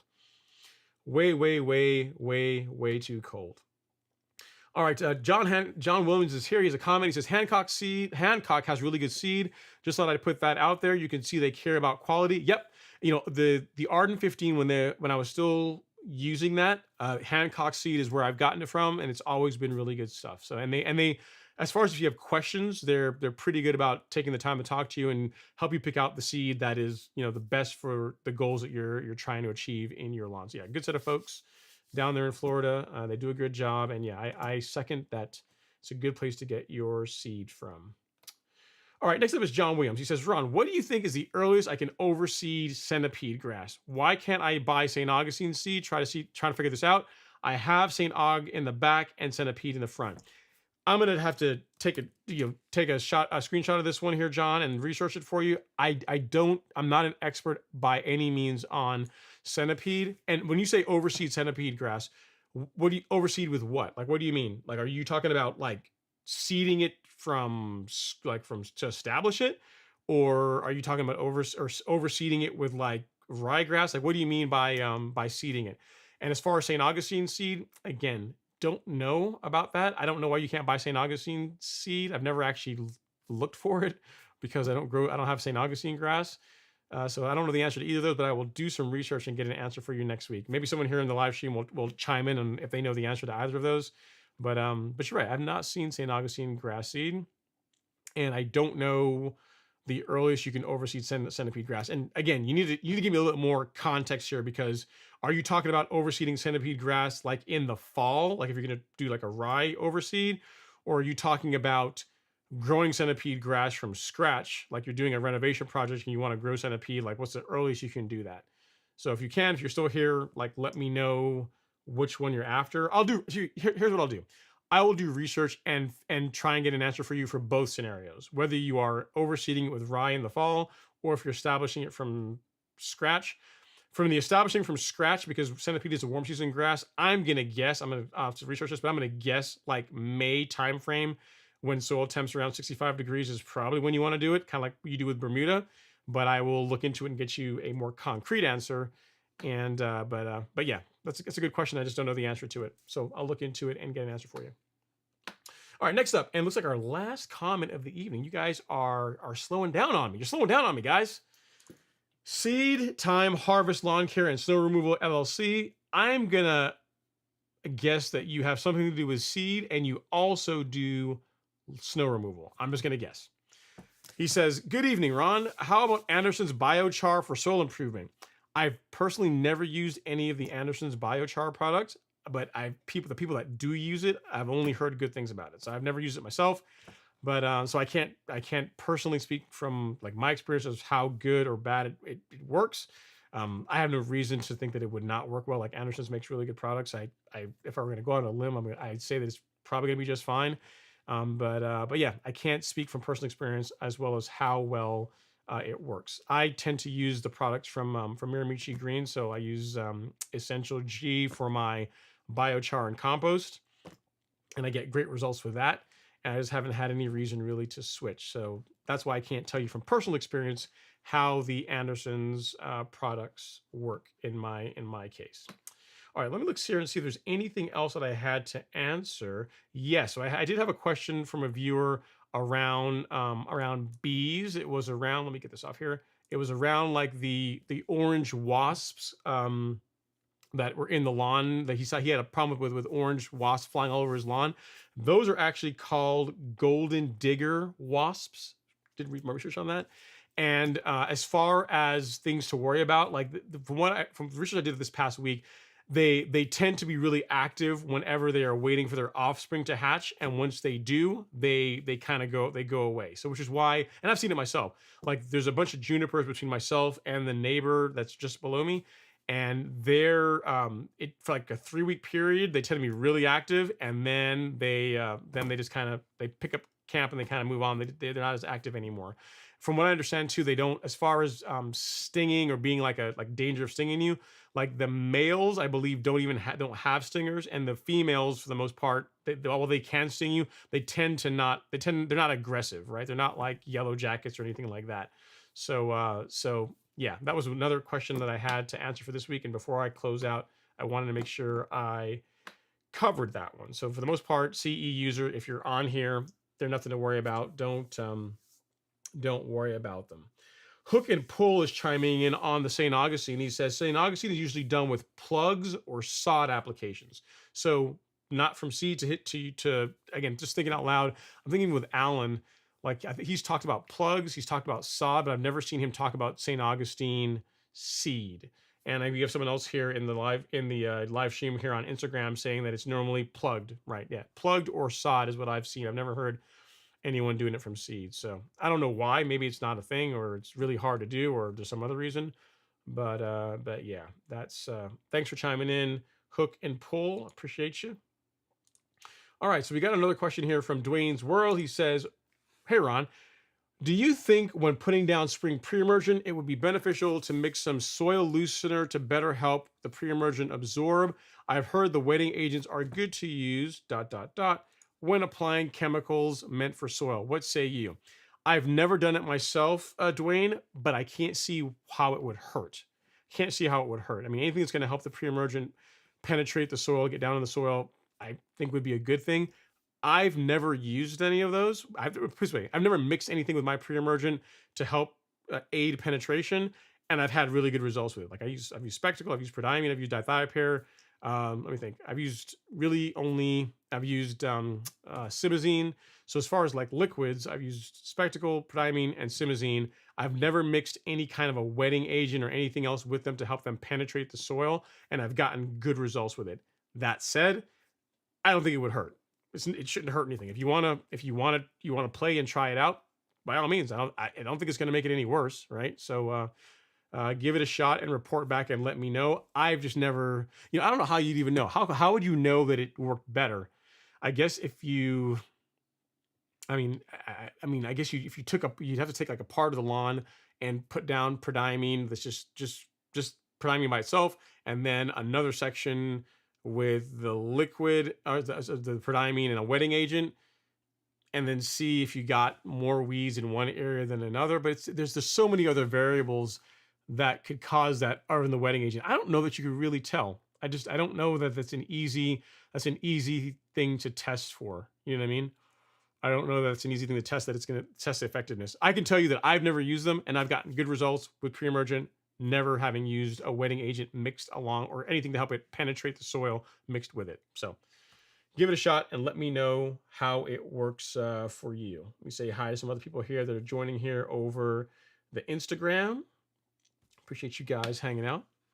And I'm looking here, guys. It looks like that is it. So let me recap really quick as far as the giveaway that's going to happen. So in order to enter the giveaway, to be eligible to enter the giveaway, once the live stream is over, once we end the show tonight, this video is going to be published to YouTube, and you're going to be able to leave a comment in this live stream video. In your comment, just talk about something your plans are for next season, and that gets you entered to be able to win. Next week, I will use a random comment selector type tool to randomly pick a name out of the comment section that will then that will win one of the prizes. You only need to enter your name one time. If you enter like 17 comments, if you spam the comment, it's not going to increase your chances of winning, because the software I use it only takes one. It deduplicates, it dedupes. It only takes one. You only get one entry. So if you comment 17 times, while I'd appreciate it, it's not going to help increase your chances of winning.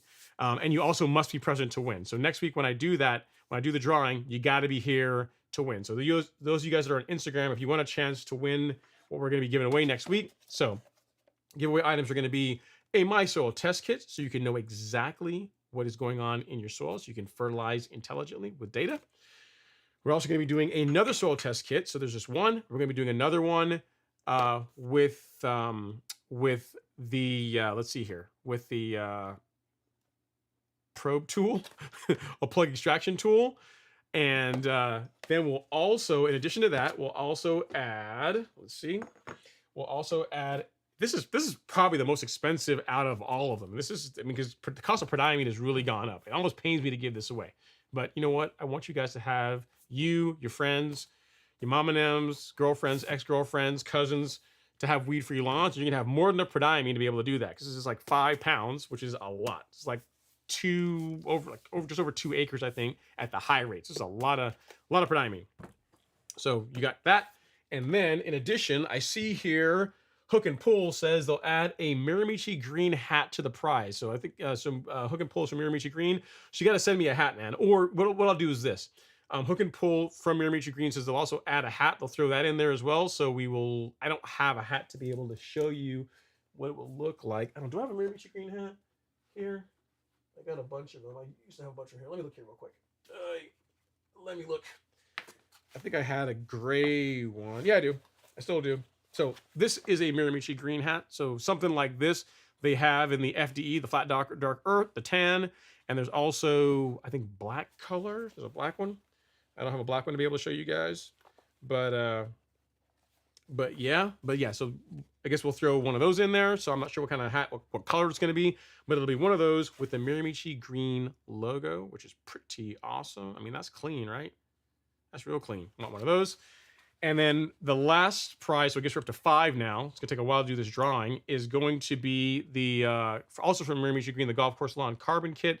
So go to shop, and then I'll show you what I'm gonna be giving away. It's gonna be one of these guys. So you're also gonna get a carbon kit, which includes Release Zero, NutriKelp, and BioSpectrum. So you've got micronized carbon, an excellent kelp product, and also a product that's going to help improve your microbial activity, increase microbial activity. So you're going to be covered there. So it's going to be a fun time, guys. 5 different products, 5 different giveaway items. Again, 2 soil test kits, one just a straight soil test kit, another one with a tool, a prodiamine. You get 5 pounds of prodiamine, the carbon kit, and also a hat, which is really cool. Hook and Pull says, I'll send you the hat at Ron, no worries. Yeah, man, no worries. So you have a choice. You can either send it to me, and I can send it out. Yeah, or I can give you the address of who to send it to. But either way, I'll you have my address. You know my address. Yeah, send it to me. That way I can show it off. I can be like, hey guys, this is it. People. It's more fun when I can show people what they're actually going to get. It makes for a more interesting comment section. That way, when like a particular viewer LG doesn't win, I can listen to all the belly aching. It's a lot more fun that way. Okay, so cool, guys. I think that is everything we have for tonight. Really, really appreciate you guys coming to hang out on Instagram, YouTube, Facebook, the Twitter. And yeah, so definitely once the show's over, put your name in the hat to win a hat and a bunch of other cool prizes. If you have not done anything cool in your lawn, even though it's dormant, you could be a crazy person just like me and get out on the lawn and start mowing and doing other stuff. Have fun. And hopefully you guys will watch the World Cup this weekend. Enjoy your time with family and just take this time to reflect on, 2022 and all the things you're going to do to make 2023 that much better. Thanks for coming to hang out. I really do appreciate you guys. I will see you all